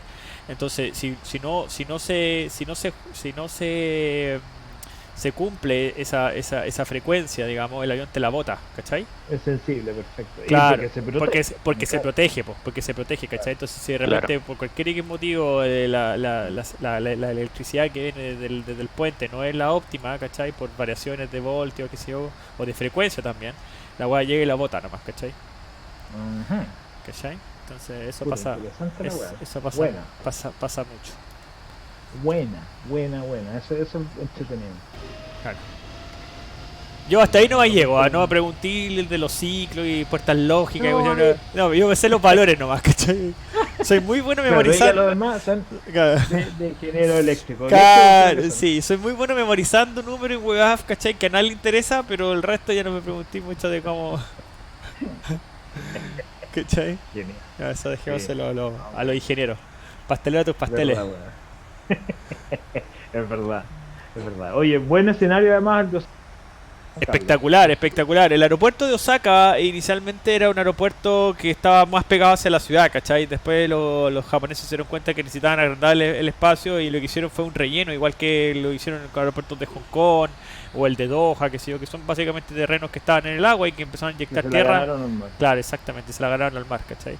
Este aeropuerto hace un par de años atrás, hace como 1 o 2 años atrás, hubo un tifón más o menos importante aquí en Japón que destruyó prácticamente el aeropuerto completo, lo dejó casi debajo del agua. Pero claro, estas cosas pasan en Japón y no pasan en Chile, así que menos mal que los japoneses obviamente en un par de días dejan el aeropuerto operativo y sin ningún problema, ¿cachai? Claro. En Chile ahí estaría tirado. Claro, no, estaríamos hasta la callampa, po. Años, weón. Wow. Es que estamos años luz, compadre, sin una cuestión de. No hay caso. Nada que hacer, weón. Nada que hacer. Estos japoneses que yo les decía, yo conozco Seúl y no conocía. No conozco Osaka, el aeropuerto, solo llegué a Haneda y he salido por Narita también. Ya. Yo lo único que conozco es Haneda, nada más. ¿Qué es más nuevo? Bueno, a mí me gusta más, por lo menos. Aparte que Haneda está ahí en la ciudad, porque Narita está ahí como a 60 kilómetros, ¿no están así? Claro, si no más. Sí. Claro. O sea, igual es lento, porque el tráfico mierda en Tokio es bien brutal, pero... Sí. Pero todo funciona, ¿no? O sea, estos gallos son obvio. otra cosa. Lo que sí, como que la vez que fui, sentí que había poca integración, digamos, como al mundo exterior. O sea, ellos son como muy... O sea, de que todo en japonés, ¿cachai? Muy poca cosa en inglés o qué sé yo, ¿cachai? Y hablan muy mal inglés. No, o sea, no hablan, ¿cachai? No hablan nada. Claro. Es muy raro encontrarse con gente en inglés. Claro, ahora, a diferencia, por ejemplo, quizás de los rusos, que ellos como que se bloquean y no te pescan, ¿cachai? Si tú lo hablas en inglés, como que no te desprecian. O sea, no que te desprecien, pero como que no te ponen atención, claro. Yo la vez que estuve en Tokio, primero que nada estuve 20 minutos viendo el plano del tren para tratar de ubicarme dónde tenía que ir y qué sé yo. ¿Y cuál de todos? Bueno. Y cuál de todas, claro, porque es una salsa de weas, ¿cachai? Sí. Entonces ya cuando más o menos ya tomé coraje y dije ya bueno, a cagar nomás y por último si no me agarro un taxi y me vuelvo al aeropuerto, ¿cachai? Porque yo me quedaba en el aeropuerto cuando la... ya, ¿en el hotel? En el hotel del aeropuerto, sí, ese era Sí, yo estaba ahí mismo, que tiene como una pared de maleta. Sí, ese mismo, el que tiene la pared de maleta y que tiene los baños que te hacen masaje anales, weón, de toda la wea. Sí, weón, una wea increíble. Además que es lo máximo, lo mejor de Japón. Sí, weón, aparte que me acuerdo que hacía un frío de mierda afuera, porque era como diciembre, una cuestión así. Y me acuerdo que claro, hacía frío, pues, ¿cachai? Y tú sentías como la ventana como que había frío y me acuerdo que me fui al baño, bueno, a hacer mi necesidad, obviamente. Y la taza estaba calientita, weón. Qué weá más rica. Es lo máximo, no sé, los japoneses piensan en todo, weón. Sí, todo, weón. Qué comodidad, weón. La cagó. Es lo máximo, de verdad. Era literalmente tener un escaldazón en la raja, pero weón, así, pero claro. No, y se puede regular toda la presión. Si quieres que el chorro sea más fuerte, weón, más adelante, más atrás, weón, en la raja. Claro, o sea, con cosquillas, sin cosquillas, ¿sabes? Exacto. Claro, toda la cuestión. No, y bueno, Sí. me desvié. La Ya, cuestión es porque que me subí a la cuestión y me perdí en un minuto, no cachaba para dónde ir. Y me acuerdo que le dije me acerqué como a un guardia, ¿cachai? Porque están todos como Ya, con sus de la estación. gorros, con sus guantes blancos, son como bien así ordenados ellos. Son lo máximo. Y le apunté un punto así donde quería ir en el mapa que andaba trayendo yo hacia a los turistas. Y el gallo me agarró así como del brazo y me llevó para donde tenía que ir, ¿cachai? Y me puso en el andén, pero bueno, a toda raja, Son lo máximo. ¿cachai? Estos culios son lo máximo. ¿Cachai? Yo le decía gracias en inglés, obviamente, thank you very much, y él como Mira, hay que... hartos, hay más, hay hartos, hay más. Claro, y él como que llegaba y Haciendo reverencia. me hacía reverencia nomás, ¿cachai? Y yo, weón, la cagó el caballero, o sea, weón, la cagó el weón, la cagó. Oli, ¿alguien por aquí? Así son los japoneses, exactamente así son. Sí, pues weón, no, la Te cagó. pueden ayudar, son lo máximo. Pero de verdad es muy raro, a mí me llamó mucho la atención que hablaran muy mal inglés. Incluso en hoteles, weón, que son Aló, aló. internacionales y todo. ¿Cómo estamos? Hola, la... Aloha. Estamos Sí, hablando Oye, de ¿qué pista Japón. van a ir? Ah, 06 Ah. left. 24 derecha. Chucha madre. Estoy mal con con el metal entonces. Ah, está 110 con 3, estaba para la 2.4 hace un rato atrás, ahora está como cruzado. 110. ¿A dónde está el parking de carga aquí? Está al medio. Hay un. Yo me voy a estacionar ahí donde está. Dice FedEx. Lucho, ¿está ahí acá? Sí, ¿Qué pista tenéis puesta, Luchito? tenía puesta la 06. La 06. Bueno, vamos para la 06, pues. La cambio nomás. ¿Cuál es el problema? Está pa- Y después podríamos salir por la 06 izquierda y me voy a estacionar en el FedEx, Lucho, que está al medio. Dale. Sí, ¿Cachai? eso mismo había visto yo. Sí, eso, ya. ¿Y cuál es la llegada? Porque tengo que cambiarla entonces. Alisa. Delta. Bravo. Alisa Bravo. Alísamelo, Bravo. Alisa Melo. Alízate este, claro. Claro, Alísame alísame ¿La el, queréis dejar dando? alísame el crespo. Ya, lo bueno, puta que son. ¿Pero para qué? Es que me dan vuelo, Íbamos weón. también. Que me dan vuelo. ¿Qué wea hice, weón? ¿Qué esta wea que está alegando? Ay, ¿qué hice? Y esta cuestión llega a Babel. En la torre de Babel. De Bagley, nada que esto. ¿Qué le pasa? En la torre de Babel. Vivía de cigarros. A ver, ¿dónde está el parking? Estoy. No. Tengo como. Hay una carta que dice 23 Charlie. Pero no me coincide,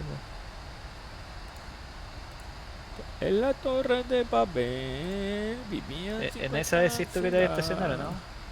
Que no sé qué estáis mostrando. ¿Qué? ¿Dónde? Bueno. Aterrizáis de la 06 izquierda, sales por, no sé, Bravo 6 por ahí.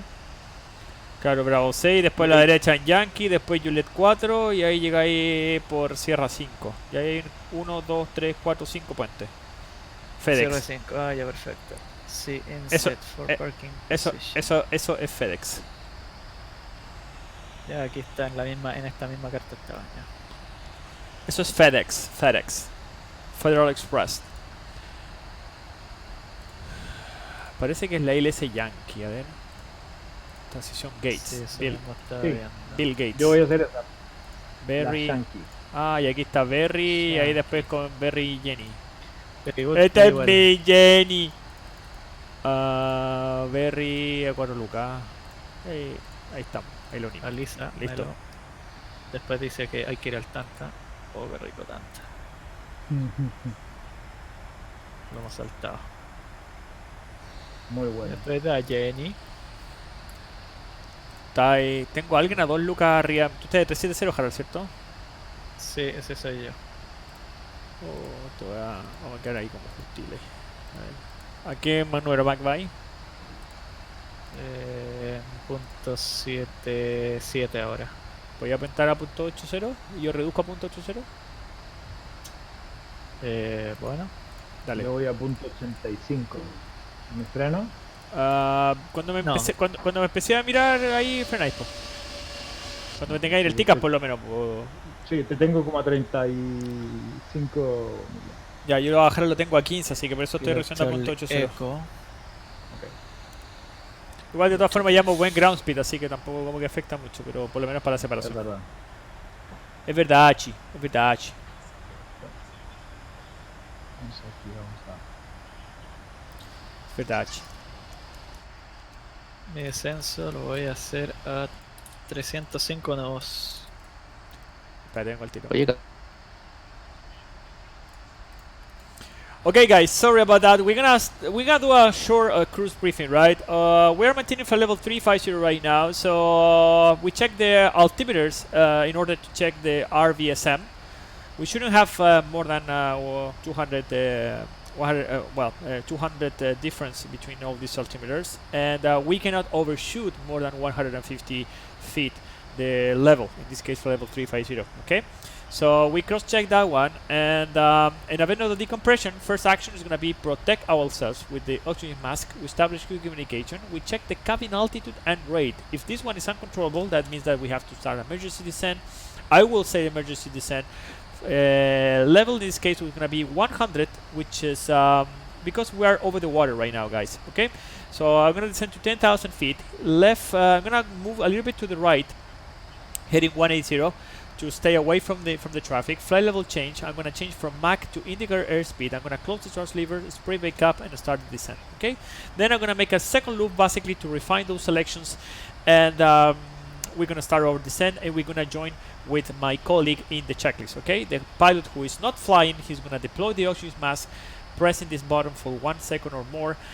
He's gonna set the landing lights on, seatbelt on, 7,700 feet on the transponder.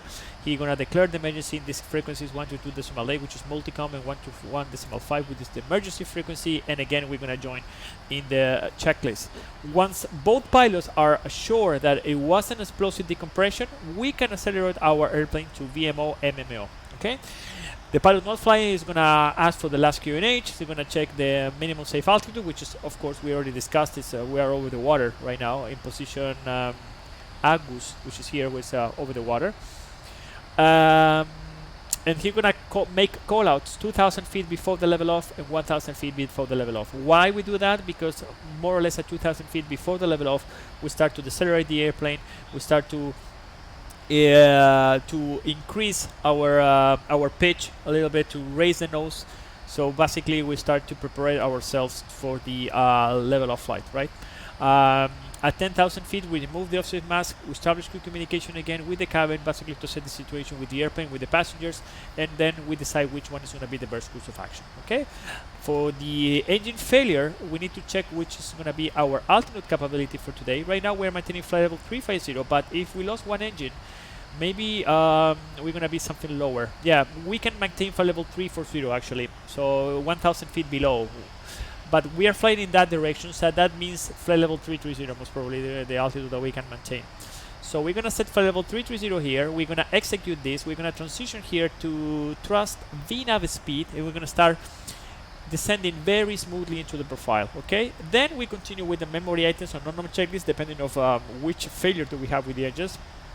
And then, of course, when we have done that, we are going to decide which one is going to be our best move. Alternatives we already discussed. We have Seoul in our backs, and we have in front of us, we have Osaka. And special procedures, we already discussed about the special procedures. So that's it for the cruise briefing, guys. In just four more minutes, I'm going to start the descent preparation into Osaka. We're gonna expect runway 06 left for our arrival, and right now we have amazing weather conditions, so most probably it's gonna be a very nice and an easy flight. Okay, just give me 1 second. I'm gonna go back to my friends in the Discord. Hacer un llamado a ver si me funciona esto. We'll be right back. Qué bueno. Vuelvo inmediato. Lucho, ¿te pasó una pregunta? No. Sí. Pero si está tocarlo también es importante. Mira, estoy entre en barra en el airspeed. Es una barra constante amarilla. La que está abajo. O sea, no, sí, bueno. Ya, esa es No, o sea, en la lateral izquierda, perdón, donde tenéis la velocidad. en el speed tape. claro. Sí, Pero es constante amarillo, o sea, no hay como zonas, ¿cachai?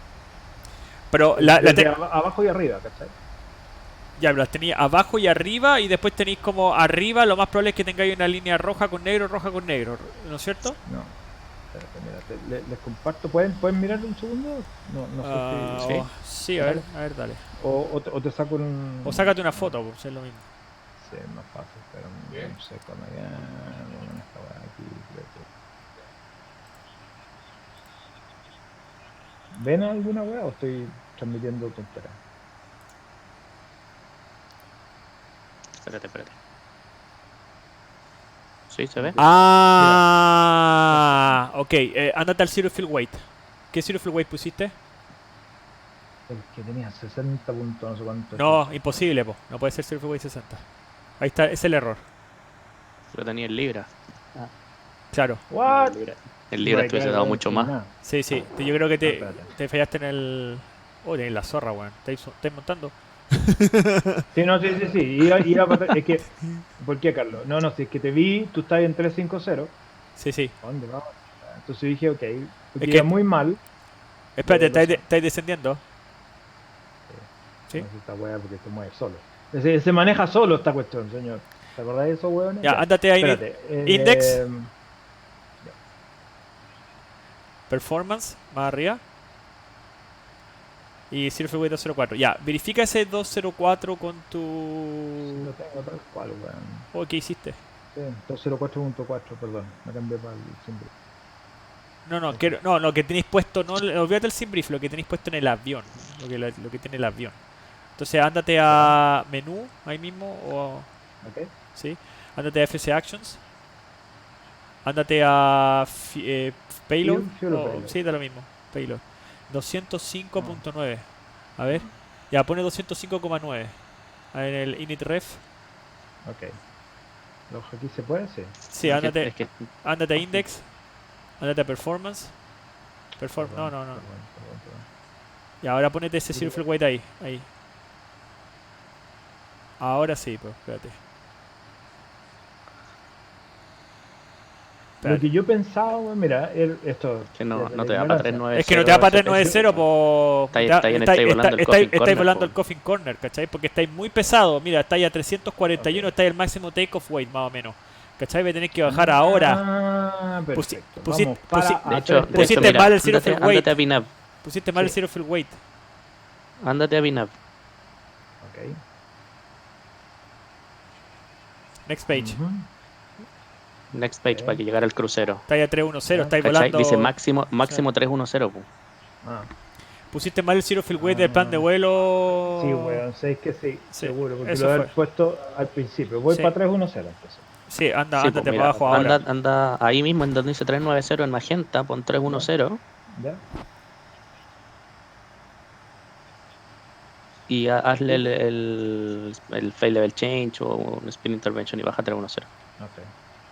Ándate con vertical. No. Ándate con vertical speed a Luquita nomás para abajo. Lentito, weón. Porque estáis volando el coffin corner, así que ándate lentito, weón. Ok. No hagáis ni fly level change. ¿Cachai ni lo que es el vertical coffin corner, Claudio?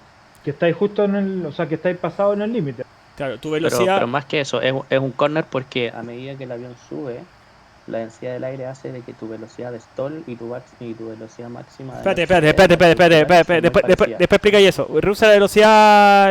Porque si no te vaya a pasar, Sí. Ok. Pásate al número Mac. Arriba, ahí. Déjalo .84. Porque si no se va a pasar de la velocidad, weón. Sí. Ponle punto, Así amarreándola, weón. ponle .82, de Ah, hecho.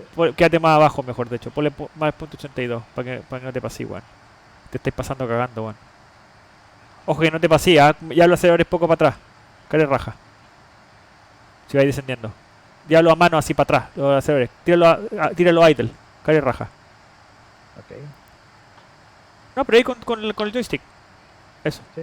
Listo, ya, bacán. Ya, ahí, ya, ahora sí, sorry Lucho. Ya, porque último ahí para entrar el avión, weón, porque si no se está yendo, si te da en stall de alta. ¿Te dejan sacar el autothrust? ¿Cómo mierda se conecta? No, sí, déjalo conectado nomás. Okay. Lo que quería era que fuera como más agresivo para ir a buscar la velocidad porque está ahí demasiado arriba del mar. ¿Cachai o no?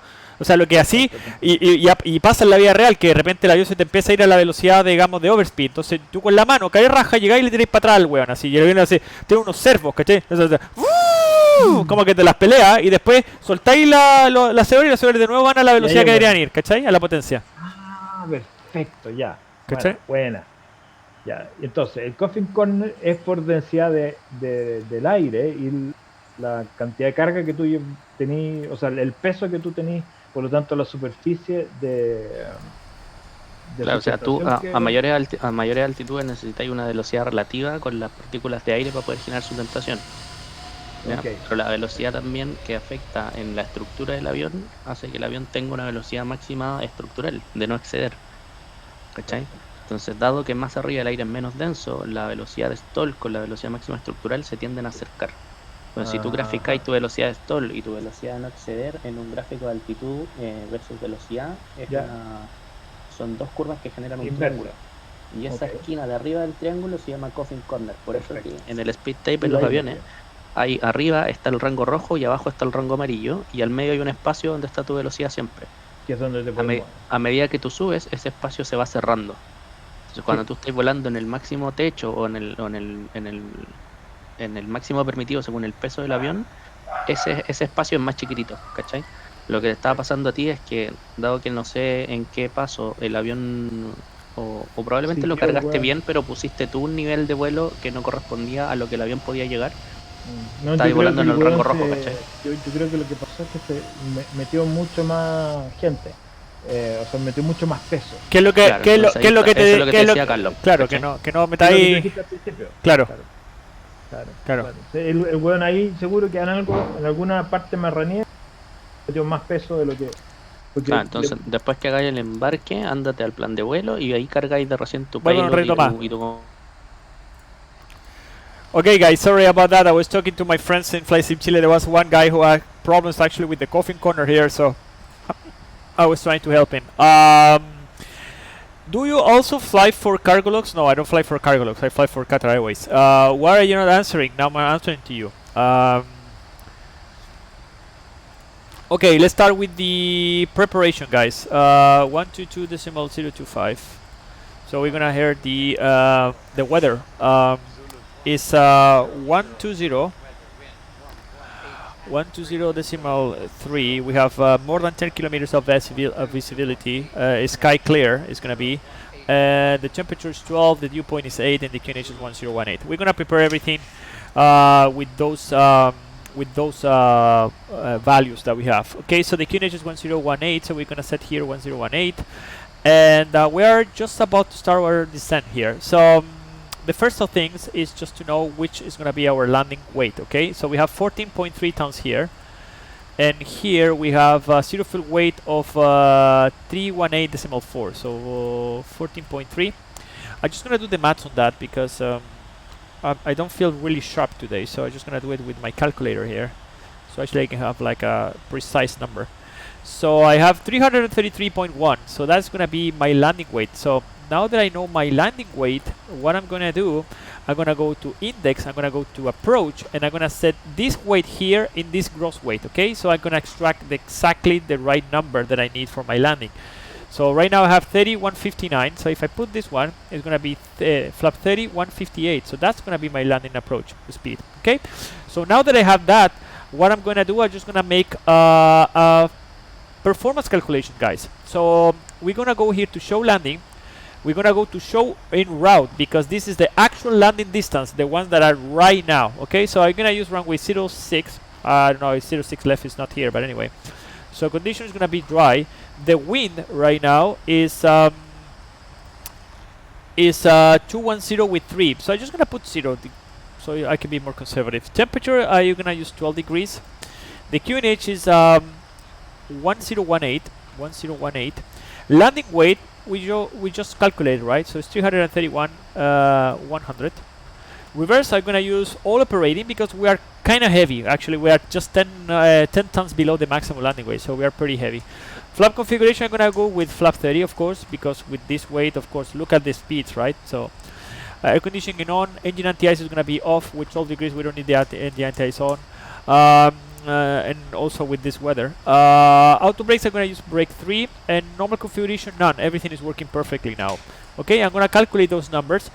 And this runway, as you can see here, guys, is a runway of almost 4,000 meters, 4 kilometers, right?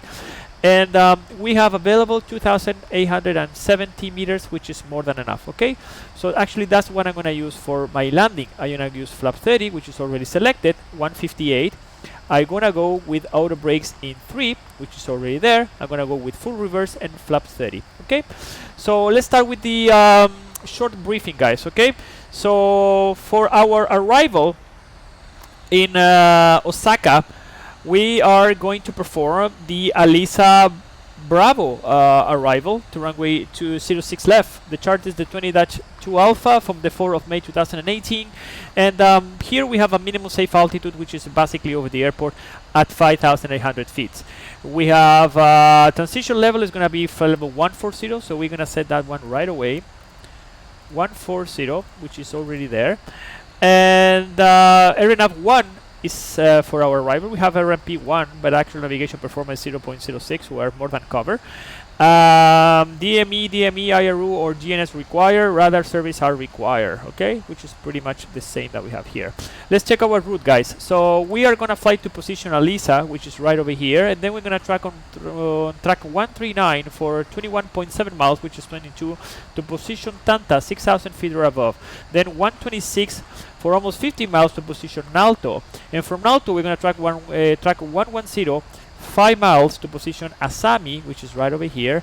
Then with our legs 057, 4.5 miles to position Bagle, and then from Bagle it says like 2 over there. What that 2 means?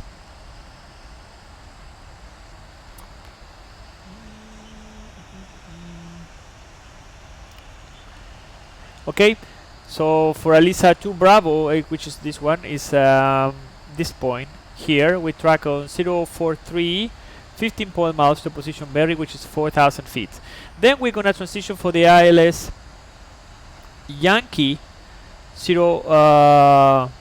left. The chart is the 21-1, effective from the 31 of January at 15 UTC.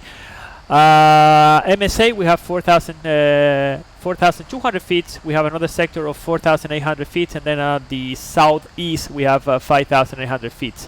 ILS frequency is going to be Indio Kilo Juliet with 108.7. Final approach course is 058, which is there. Then we have position Jenny at 4,000 feet, receive and CP altitude, which is perfect. And we have Cat 1, decision altitude 215. So I'm just going to put 220 here. Okay, 220. Airport elevation is basically over the water, so it's 17 feet. Okay, so we're just gonna track from Berry, as I told you, it's gonna be 4,000 feet. Then we're gonna try to position Jenny, Berry and Jenny, which is, I don't know why they did that. It's kind of confusing. It's 4,000 feet as well. And then we're gonna continue with the 3D grid path. As you can see here, let's say 160. We're gonna be almost at 900 feet per minute down in a constant descent. And after that we go all the way to runway 06 left. This approach has a high intensity approach lights. We have Papi at the left side. Okay, in the event of a misapproach, what do we have here? It says climb to 500 feet, which is here, 058, 500 feet. Then on heading 058. Then we turn left heading 238, which is here, to intercept and proceed outbound via radial 283 from Kilo November Echo VOR to position Lilac, which is here, and hold at 3,000 feet, contact Kansai approach, which is one of these frequency, I guess. Okay, so that's pretty much that's it. So in Kansai, in Lilac, we have a holding pattern here. We're gonna cross check that one right now. We have inbound is 056, which is here. We have 057, so I'm gonna check that one. 056. 056 right turns, and this one is between 16.3 and 22 miles, so it's 5 miles leg, which is perfect. 230 knots, which is the maximum speed that we have here, and this one is of course at 3,000 feet, which is already there as well. Okay, so we're gonna start our descent. I'm just gonna put something in between here. I'm just gonna put 6,000 here initially. So we have VNAV path. We start our descent. For the meantime, we are doing our briefing. So I set 6,000 feet. Okay. As for the taxi route, we are going to land in runway 06 left, which is 4,000 meters. Most probably I'm going to try to vacate via Bravo 6 or Bravo 5. I'm going to show you this, which is better, I think. Most probably I'm going to try to vacate via Bravo 6, and then I'm going to take right on Yankee.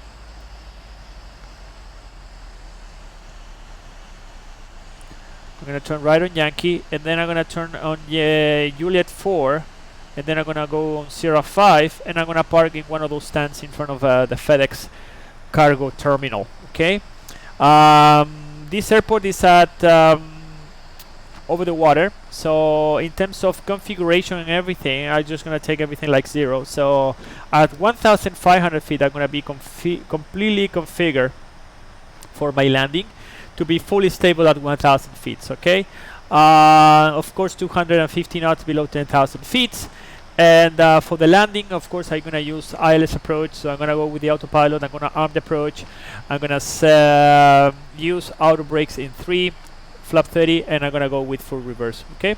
So that's pretty much our briefing for today, guys. So I'm just going to make a recall here. It's nothing there. And we're going to call the descent checklist. So the checklist, we have recall is checked, notes are checked because otherwise we have something here, but we don't have nothing. Auto brake is going to be 3, landing data ref at minimums, ref 30, 158, and battle 220, and approach briefing is completed. Descent checklist is complete.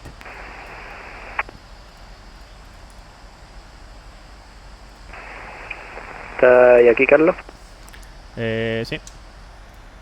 Ahí te veo en descenso ya, vale.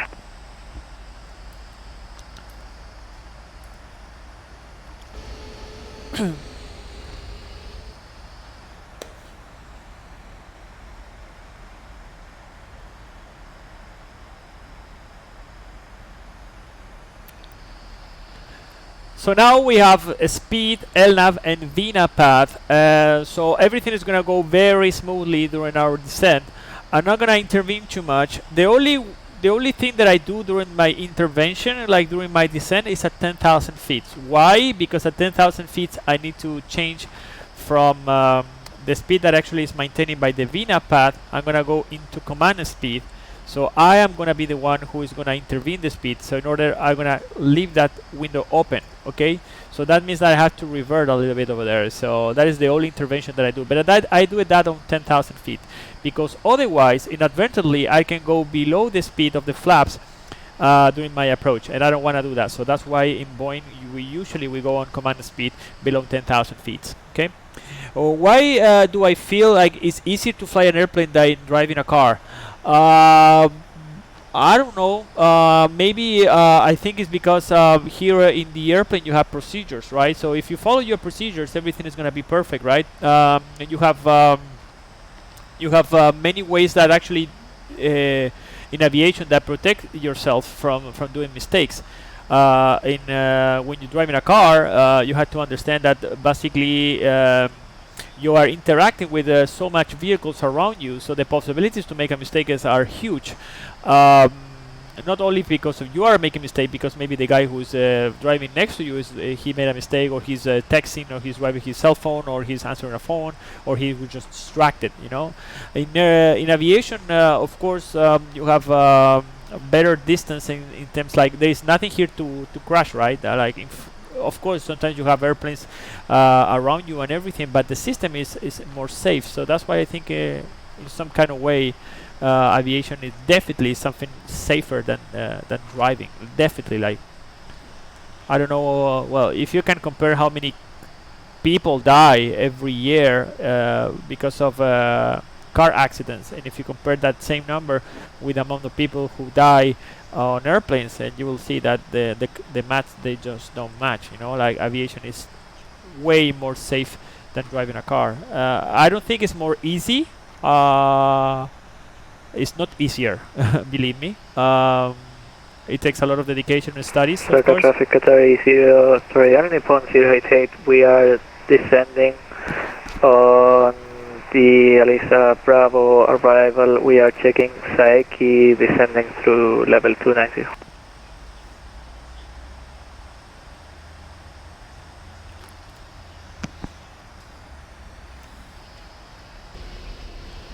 Okay, so now we are trucking direct to Saeki.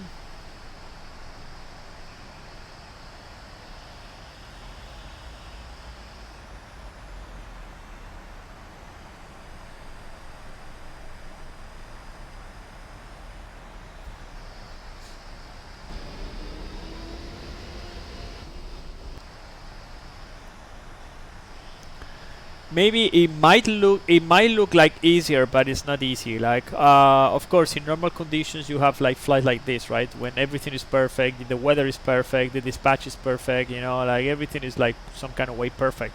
But in real life, you have like more things to basically that they come in to not play in your favor. You know, like the ATC sometimes is like it gives you like some delays, or you have more traffic around you. Here in Bad Sim, you don't have traffic, you don't have anybody like to bother you in some kind of way. So of course, if you're looking at this stream and you see that, yeah, flight is easy. No, it's not easy. It's like, I would say that it's very demanding, but some days you have flights like this, right? Like when the weather is perfect, there's nobody around and flying, and you just enjoy, of course. That's some nice scenery. Yeah, it is. Like, we are flying over Japan right now. I just have the oars, so I think the land cast is like more accurate, I would say. But it looks so green right now. Yeah. Tomorrow, let's talk about tomorrow, guys. Tomorrow we're supposed to go to what is the name of this place? Petropavlovsky in Russia. But tomorrow I have some things to do, so I will not stream tomorrow. I will stream the day after tomorrow to Pedro Vlastov, Pablo Petrovsky. I forgot the name. Sorry, guys. The day before. So tomorrow there's no stream. The day after tomorrow we're gonna continue all the way from here, from Osaka to Russia, and then from there we're gonna make the jump all the way into America again, into I don't know if it's America, actually, Alaska. Yeah, I think it's America. We're gonna go to Alaska. Yeah, we're gonna go, more specifically, we're gonna go to Anchorage. In Anchorage we're gonna continue all the way down into Seattle, and after that I think we're gonna call it the week. And then we're going to continue from Seattle all the way down to San Francisco, which is going to be a short flight. Then from San Francisco, we're going to go to Mexico City, which is a very nice airport over there. Check YouTube. I checked that you're following me, man. Thank you very much. We're going to continue from Mexico City down to Panama City in the middle of America. And then we're going to continue a little bit more to the south. We're going to go to Quito. And then from Quito, we're going to, I think it's going to be like the most challenging route that we're going to do in this world tour. We're going to depart from Quito, which is a very high elevation airport. And we're going to go to the tallest airport in the whole world, which is in La Paz in Bolivia. We're going to operate this airplane at 14,000 feet. So you're going to have to see that, guys. And after that, from Bolivia, from La Paz, we're going to cross into Chile, into the north side of my country, which is Iquique. And from there, we're going to track directly to our final stage of this world tour with the Friends of Fly Sim Chile in Santiago, which is, yeah, I think so. Everything, if everything goes on track, we should finish this world tour in approximately 2 weeks from now on. Which one is the worst airline? I don't really know, man, like, to be honest with you. There were some people actually that were just like ranking the airlines, and I heard and I saw a video of one guy, I think it's Sam Chui, which is a very famous guy who blogs about airlines, and he makes reviews of airports and things like that. I think he reviewed Osaka traffic like at Nippon 088, we checked Alisa for the ILS Yankee runway 06 left. Estamos los dos nomás, Lito. Y... Ahí, profesional. Vete. Always be professional. La paja, la wea. So... we're gonna continue. So this guy was yeah. Sorry, I was like thinking other thing. So this guy was doing reviews of airlines and things like that, and I think the guy he went to North Korea and he flew for this Air Kyoto, or something like that airline, and I think it was rated like as the worst airline, but apparently it was not that bad. Of course, they fly these very old Soviet airplanes like the Ilyushin, I think Ilyushin 72 or something like that. I don't remember the model of the airplane. But apparently, for what I saw in that video, was pretty good. So, like, you think it's Ryanair? Well, you have to understand that the concept of Ryanair as well. You know, Ryanair is a low cost company, so they are not thinking too much about the comfort of the passenger, or if you're gonna have a nice soda or like some nice dinner over there on board. They just think that if you wanna fly from A to B, like cheap, well, this is the option. You know, like you can go into a legacy company like British Airways or Lufthansa or whatever the company of your country is, or you can take the chance to go in a low-cost company, which is in this case Ryanair. You don't have, you're not gonna have the fancy, like the fancy seats that you're gonna have in British Airways or Lufthansa or whatever. You're not gonna have paella or like some very nice Spanish tortilla if you fly in Iberia. You're just gonna have your seat and that's it. Like, but of course you are paying for that. Like the landings minus 9,000 feet per minute. Yeah, I think that is because they have a very rigorous policy in terms of unstable approaches and do not float the airplane too much, because otherwise you can go into an overrun. And of course that has made a lot of people go outside of the runway, of course. So I don't know. I have flown for with many guys who have been in Ryanair, and they told me these are totally normal company. But maybe I think as well, because these companies, they expand very rapidly. Maybe maybe I don't know. I'm just guessing.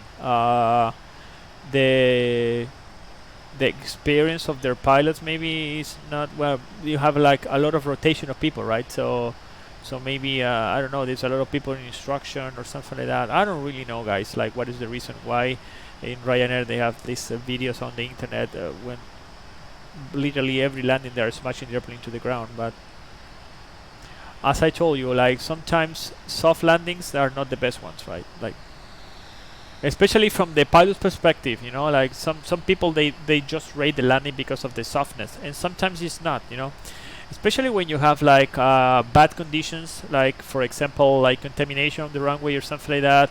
Your runway is completely flooded. You need to make an impact landing because you need to break that resistance of the water, because otherwise you're gonna make an hydroplaning over the runway. You don't want to do that, so you need to impact the runway in order to move the water between the surface of the rubber of your wheels and the surface of the runway. So yeah, people they don't know this kind of stuff, so they think, okay, he did a very smooth landing on the water, and sometimes it's not the best thing to do. So that's probably I think I think it's more like some kind of perception of it, like, yeah, but we'll see.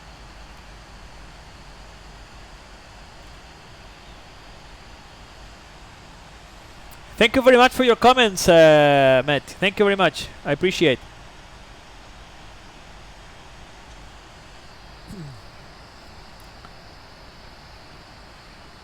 Vaya al 06 izquierda, Lito, ¿cierto? Sí. ¿Y el Lucho aterrizó? Lucho. Está en final corto. Valeria.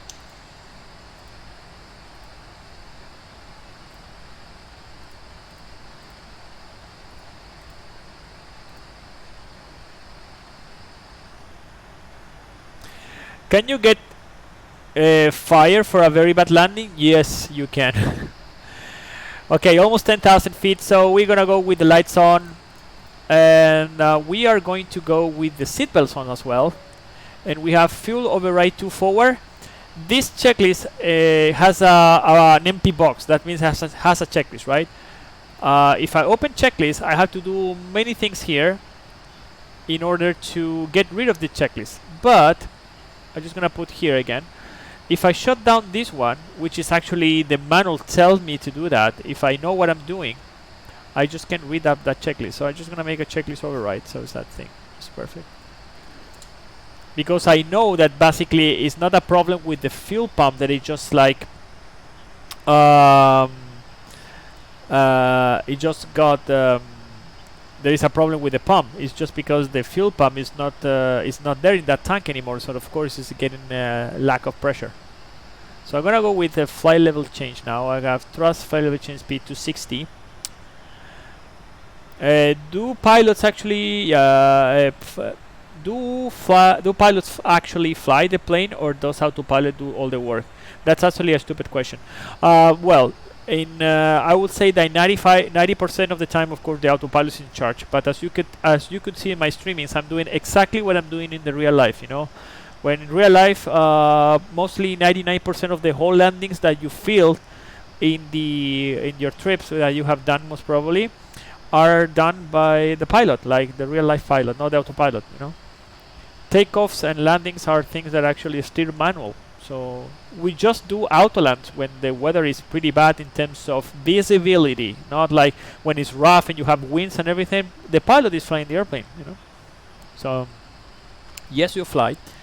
And even right now, if you see, like, the autopilot is in charge right now, I'm doing you still need the human interaction. I'm just right now maintaining the speed. I'm going with flight level change. The autopilot doesn't know if I'm like too high or too low, you know. It's me actually, the human interaction, who knows, like, you know, the difference interaction also with the ATC and everything. So of course that the pilots are still doing a pretty good job landing those airplanes all around the world. Is switching phones to the airplane mode really necessary? Not really, to be honest.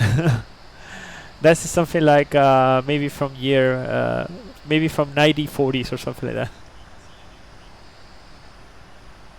But today, not really. I would say the airplanes are they have something that is called the Faraday cage, which is like more or less today is a practice in this kind of especially in aviation. So they are very well prepared for electromagnetic and all this kind of stuff that under a simple cell phone can do. So maybe before was not the case, but today everything in some kind of way is protected.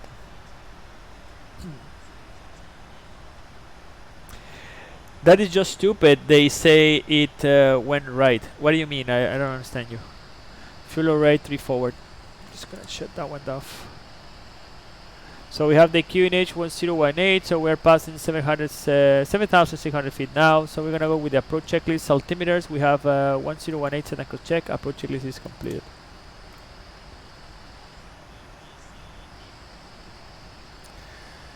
So we have 108.7. 058 is the final approach course.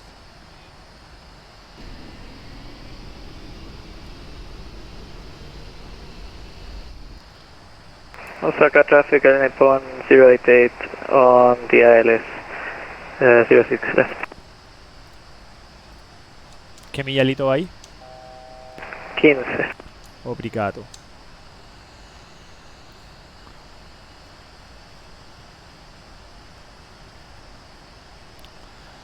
Okay, so we are approaching Tanta 6,000 feet, and after Tanta we can descend actually to 4,000 feet. So I'm gonna set 4,000 feet here.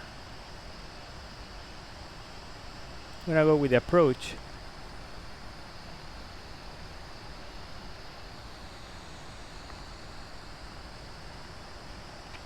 So I'm gonna increase to 150 so I can dive my airplane. It is stupid they say you have to turn airplane mode on. Ah, yeah, it is, yeah. Well, it's not, well, it depends on the company, of course, like, but yeah.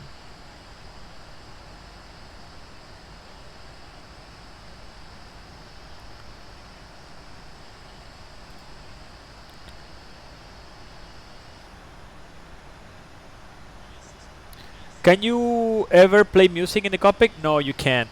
No, you can't. You have to be concentrated. Okay, so we have almost 1,000 feet to go. I'm just gonna start to reduce my speed to flap up speed. As you can see, I have like a couple of track miles to go there, so I'm still pretty good actually in the profile.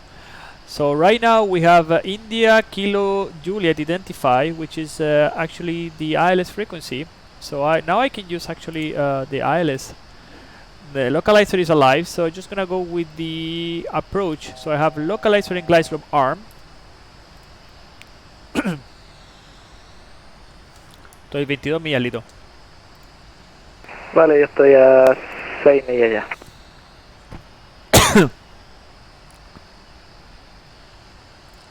So I'm gonna go with the speed, vertical speed. I'm gonna go with flaps 1, speed check, flaps 1. And we're gonna set this one to flap 1 speed. And I have the airport right in front of me. It's in the middle of the water. We have the localizer capture. We have glide slope alive as well. We have a little bit of tailwind, which is something to consider, of course, because sometimes you are struggling with your speed and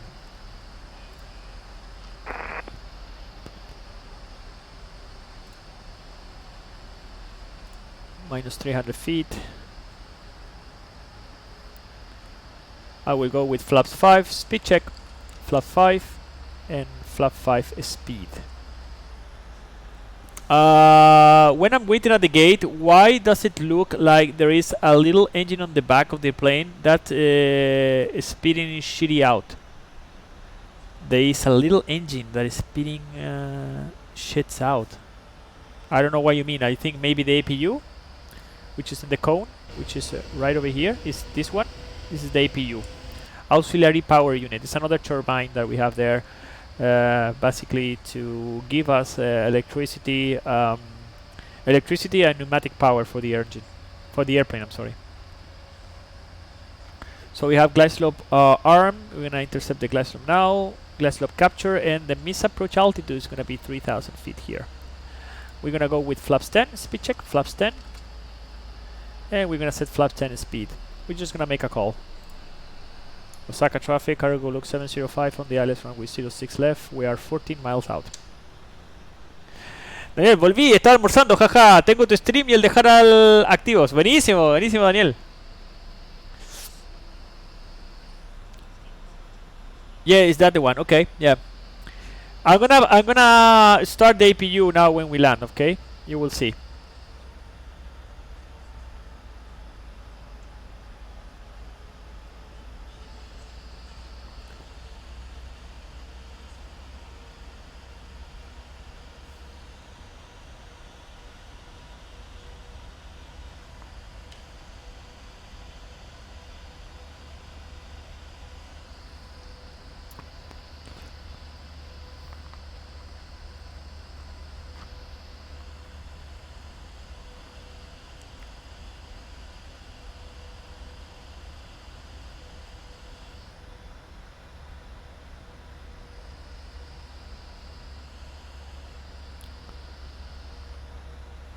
Can you ask to meet the pilot inside the cockpit? Depends on the company. In my company, you cannot. Okay, so we have the airplane almost departing the runway. I can see it from here, which is still the runway. So we're gonna go with landing gear down, flaps 20. We're gonna set flaps 20 speed. We're gonna arm the speed brake, and we're gonna open the checklist. So we have right here. Pista libre. Obrigado.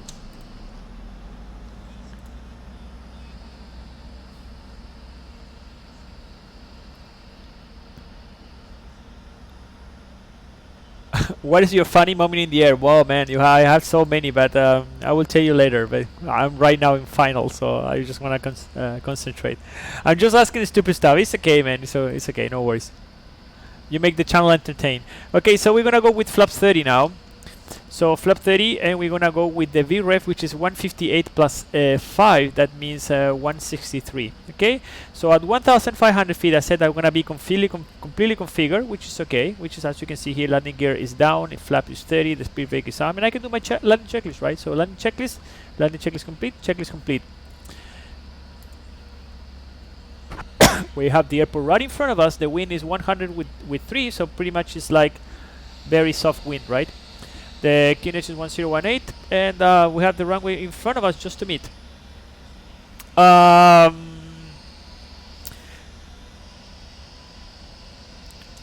Osaka traffic, cargo look 705 on final, runway 06 left. Okay, so we have 1000 stable. I'm gonna go with the autopilot off. Flight director, and I'm gonna go with the auto throttle off as well. So I go with manual throttle. I have one fuel pump, which is without pressure, but I'm just gonna deal with that one on the ground. It's no time to shut down fuel pumps right now.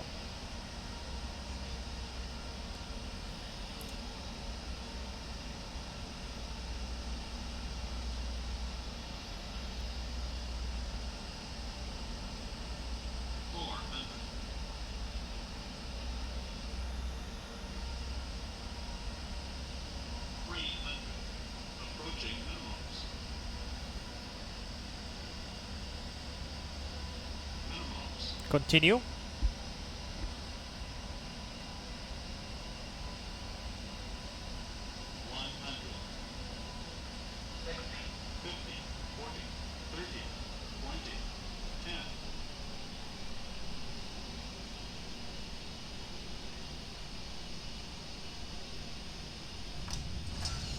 Speed brake up.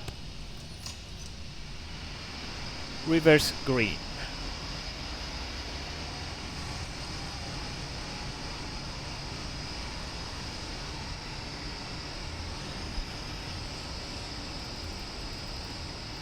$60 knots. Manual braking, and welcome to Osaka, guys. I'm just gonna reduce this one so I can see where is my taxi runway now.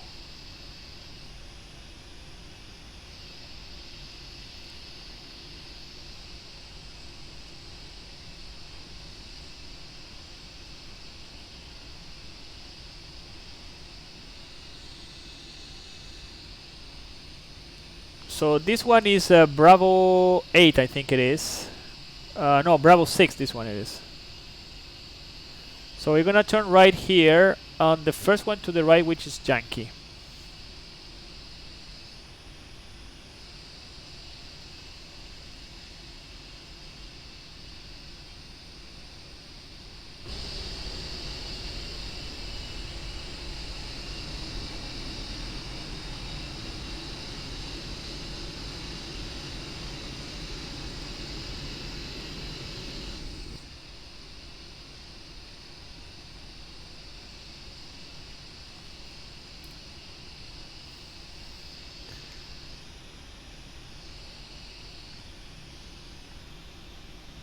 Okay, so we are on Yankee in a straight line.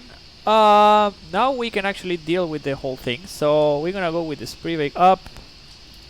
Now I'm gonna start the APU Capper's Gulf. You see this one? This is the engine that I have in the back. Okay, I'm gonna shut down these ones too. I'm gonna shut these landing lights, just the taxi light on. Strobe light goes to off. I'm gonna go with the weather off. Auto brakes in off, and I'll go with the flaps up, and I'm gonna set this one in a standby. That was a pretty nice approach, very nice landing as well, no issues at all. So very nice way to finish our landing here in Osaka. It's called Teller or Tiller. Tiller is this one. This is the tiller. I use it to move the airplane on the ground, to move the nose wheel. Lucho Jara, ¿está acá? Sí.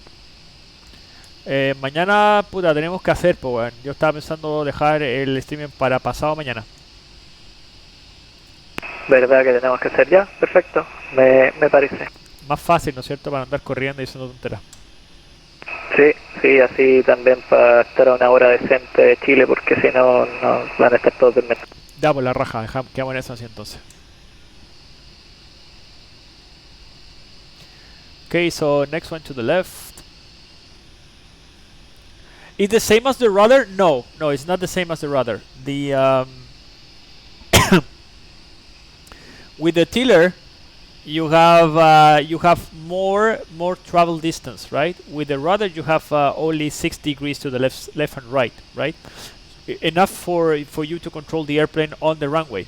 But if you need more than that degrees, of course, which is 6 degrees between the left and right is not sufficient, you still have the tiller, which is this one, when you can take up to 82 of travel, of the 82 degrees of travel.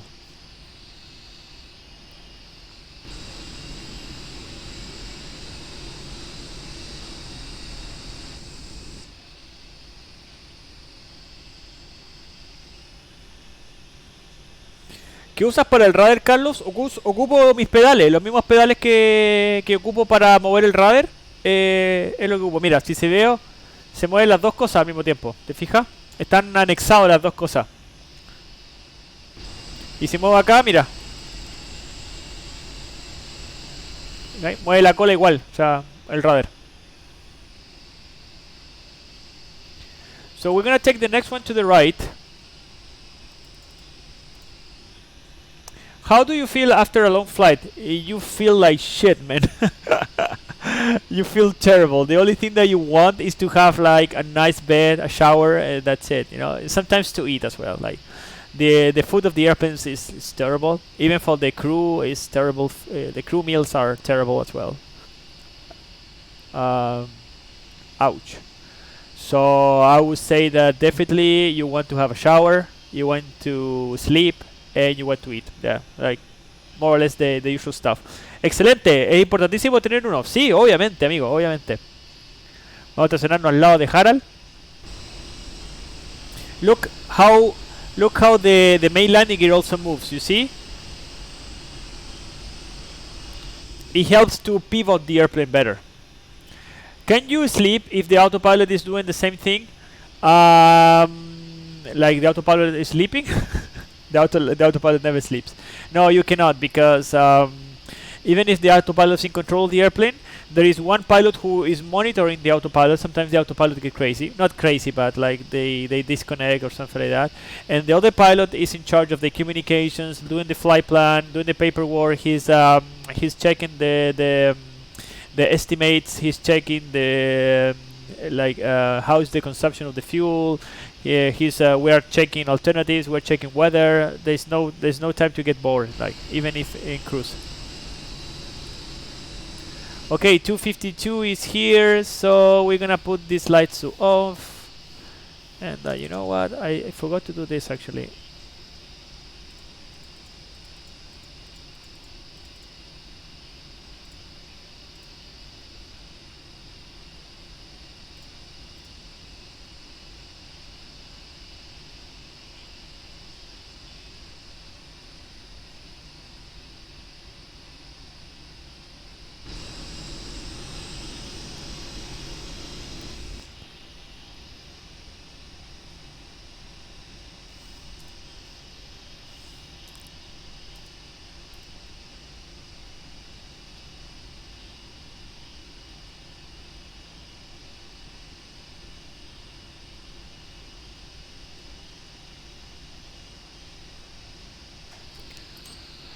Parking brake set, so we're gonna transfer the power into the APU.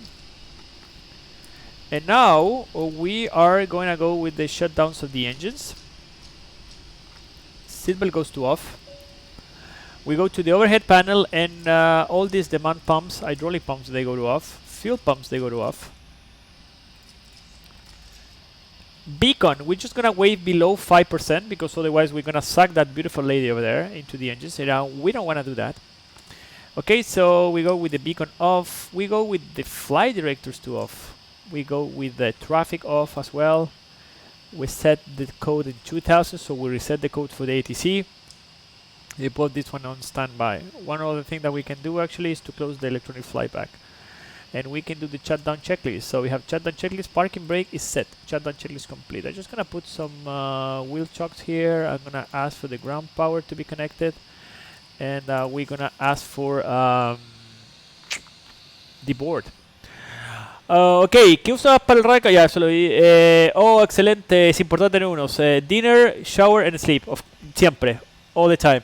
Can you sleep if the... ok. El fin de compro polera y gorro. Buenísimo, Daniel. Le voy a decir a Luchito para que esté atento. Para que tenga esos gorritos preparados. I'm gonna open a few doors here. This one and this one. This is perfect. Okay. What else? Do you ever feel guilty after cutting a security line? No, not really, because we are working. The other people is on vacation or something like that, so we are working. Nice fly. See you, Carlos. Can you actually suck people into the engine? Yes, you can, of course. If you maintain a certain power, definitely you can. That sounded weird. Yeah, it sounds really weird actually. Yeah. Okay, guys, that's all for today. Tomorrow there's no streaming. The day after tomorrow, that means on Wednesday, we're gonna be streaming all the way from Osaka to Pablo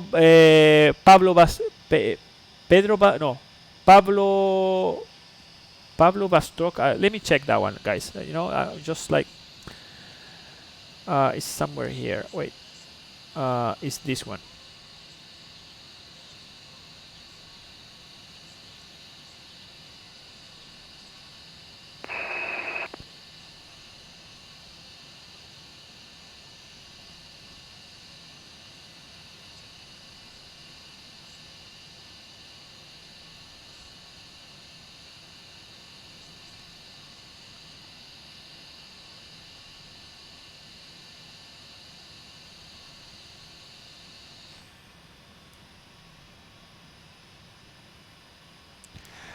Petro Pablo Stock. Gracias, Javier, te pasaste. Estaba tratando de buscarle hace como 2 horas la cuestión. Okay, we go to Petropavlovsk or something like that. I'm sorry, guys. Like, Russian is not my thing, definitely. Can be on Wednesday, I think. Oh, that's sad, man. Like, but anyway, the videos are gonna be here, so you can see the streaming later, like whenever you come back. Okay, guys. So that means that tomorrow no streaming. The day after tomorrow at 16 UTC, 16 UTC, we're gonna be departing from here, from Osaka, all the way to Russia. I think it's gonna be maybe 2 hours of flight, something like that. So we will see.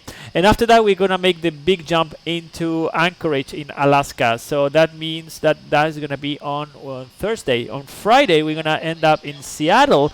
So that's pretty much for the week. And then we have Seattle, San Francisco, which is the next week.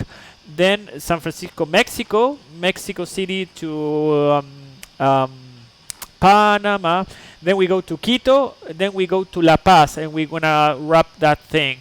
And most probably, we're gonna try to make some flying with the people over there who flies in Chile, all the way from La Paz to Iquique, and Iquique finally in Santiago for the final and the completion of this world tour with the Friends of Flies in Chile. Thank you very much for the following, guys. Mr. Carlo Baskin, thank you very much for the following. Thank you very much. I appreciate. Have you ever dated a flight attendant? Yes, many times. 16 UTC, guys. So not tomorrow, the day after tomorrow. Thank you very much for the following, guys. Thumbs up for the comments. Thank you very much, Cappersfall, for following me on YouTube as well, man. I appreciate your comments, your questions and everything. There's nothing stupid here to ask. Just ask. Don't worry too much. I'm easygoing. I'm not gonna bite. Bye, Carlos. Thank you very much, Daniel. Thank you, Javier, as well, for the help with the destination. I totally forgot about where I was going after this. There's so many legs in this world tour that actually I just keep a track on them. So thank you very much, guys. I see you. And are they beautiful? Some of them, yes, they're really beautiful. Of course, you can check. Actually, there are a few girls that are really, really beautiful. So that's it, guys. Thank you very much for the following. The pilots are already leaving, so that means that the streaming is over, guys. Thank you very much, and yeah, we will see you in one more day. Yeah, 2 more days, actually. Yeah. I see you on Wednesday, guys, okay? Thank you very much. Have a good one, and we see you on Wednesday.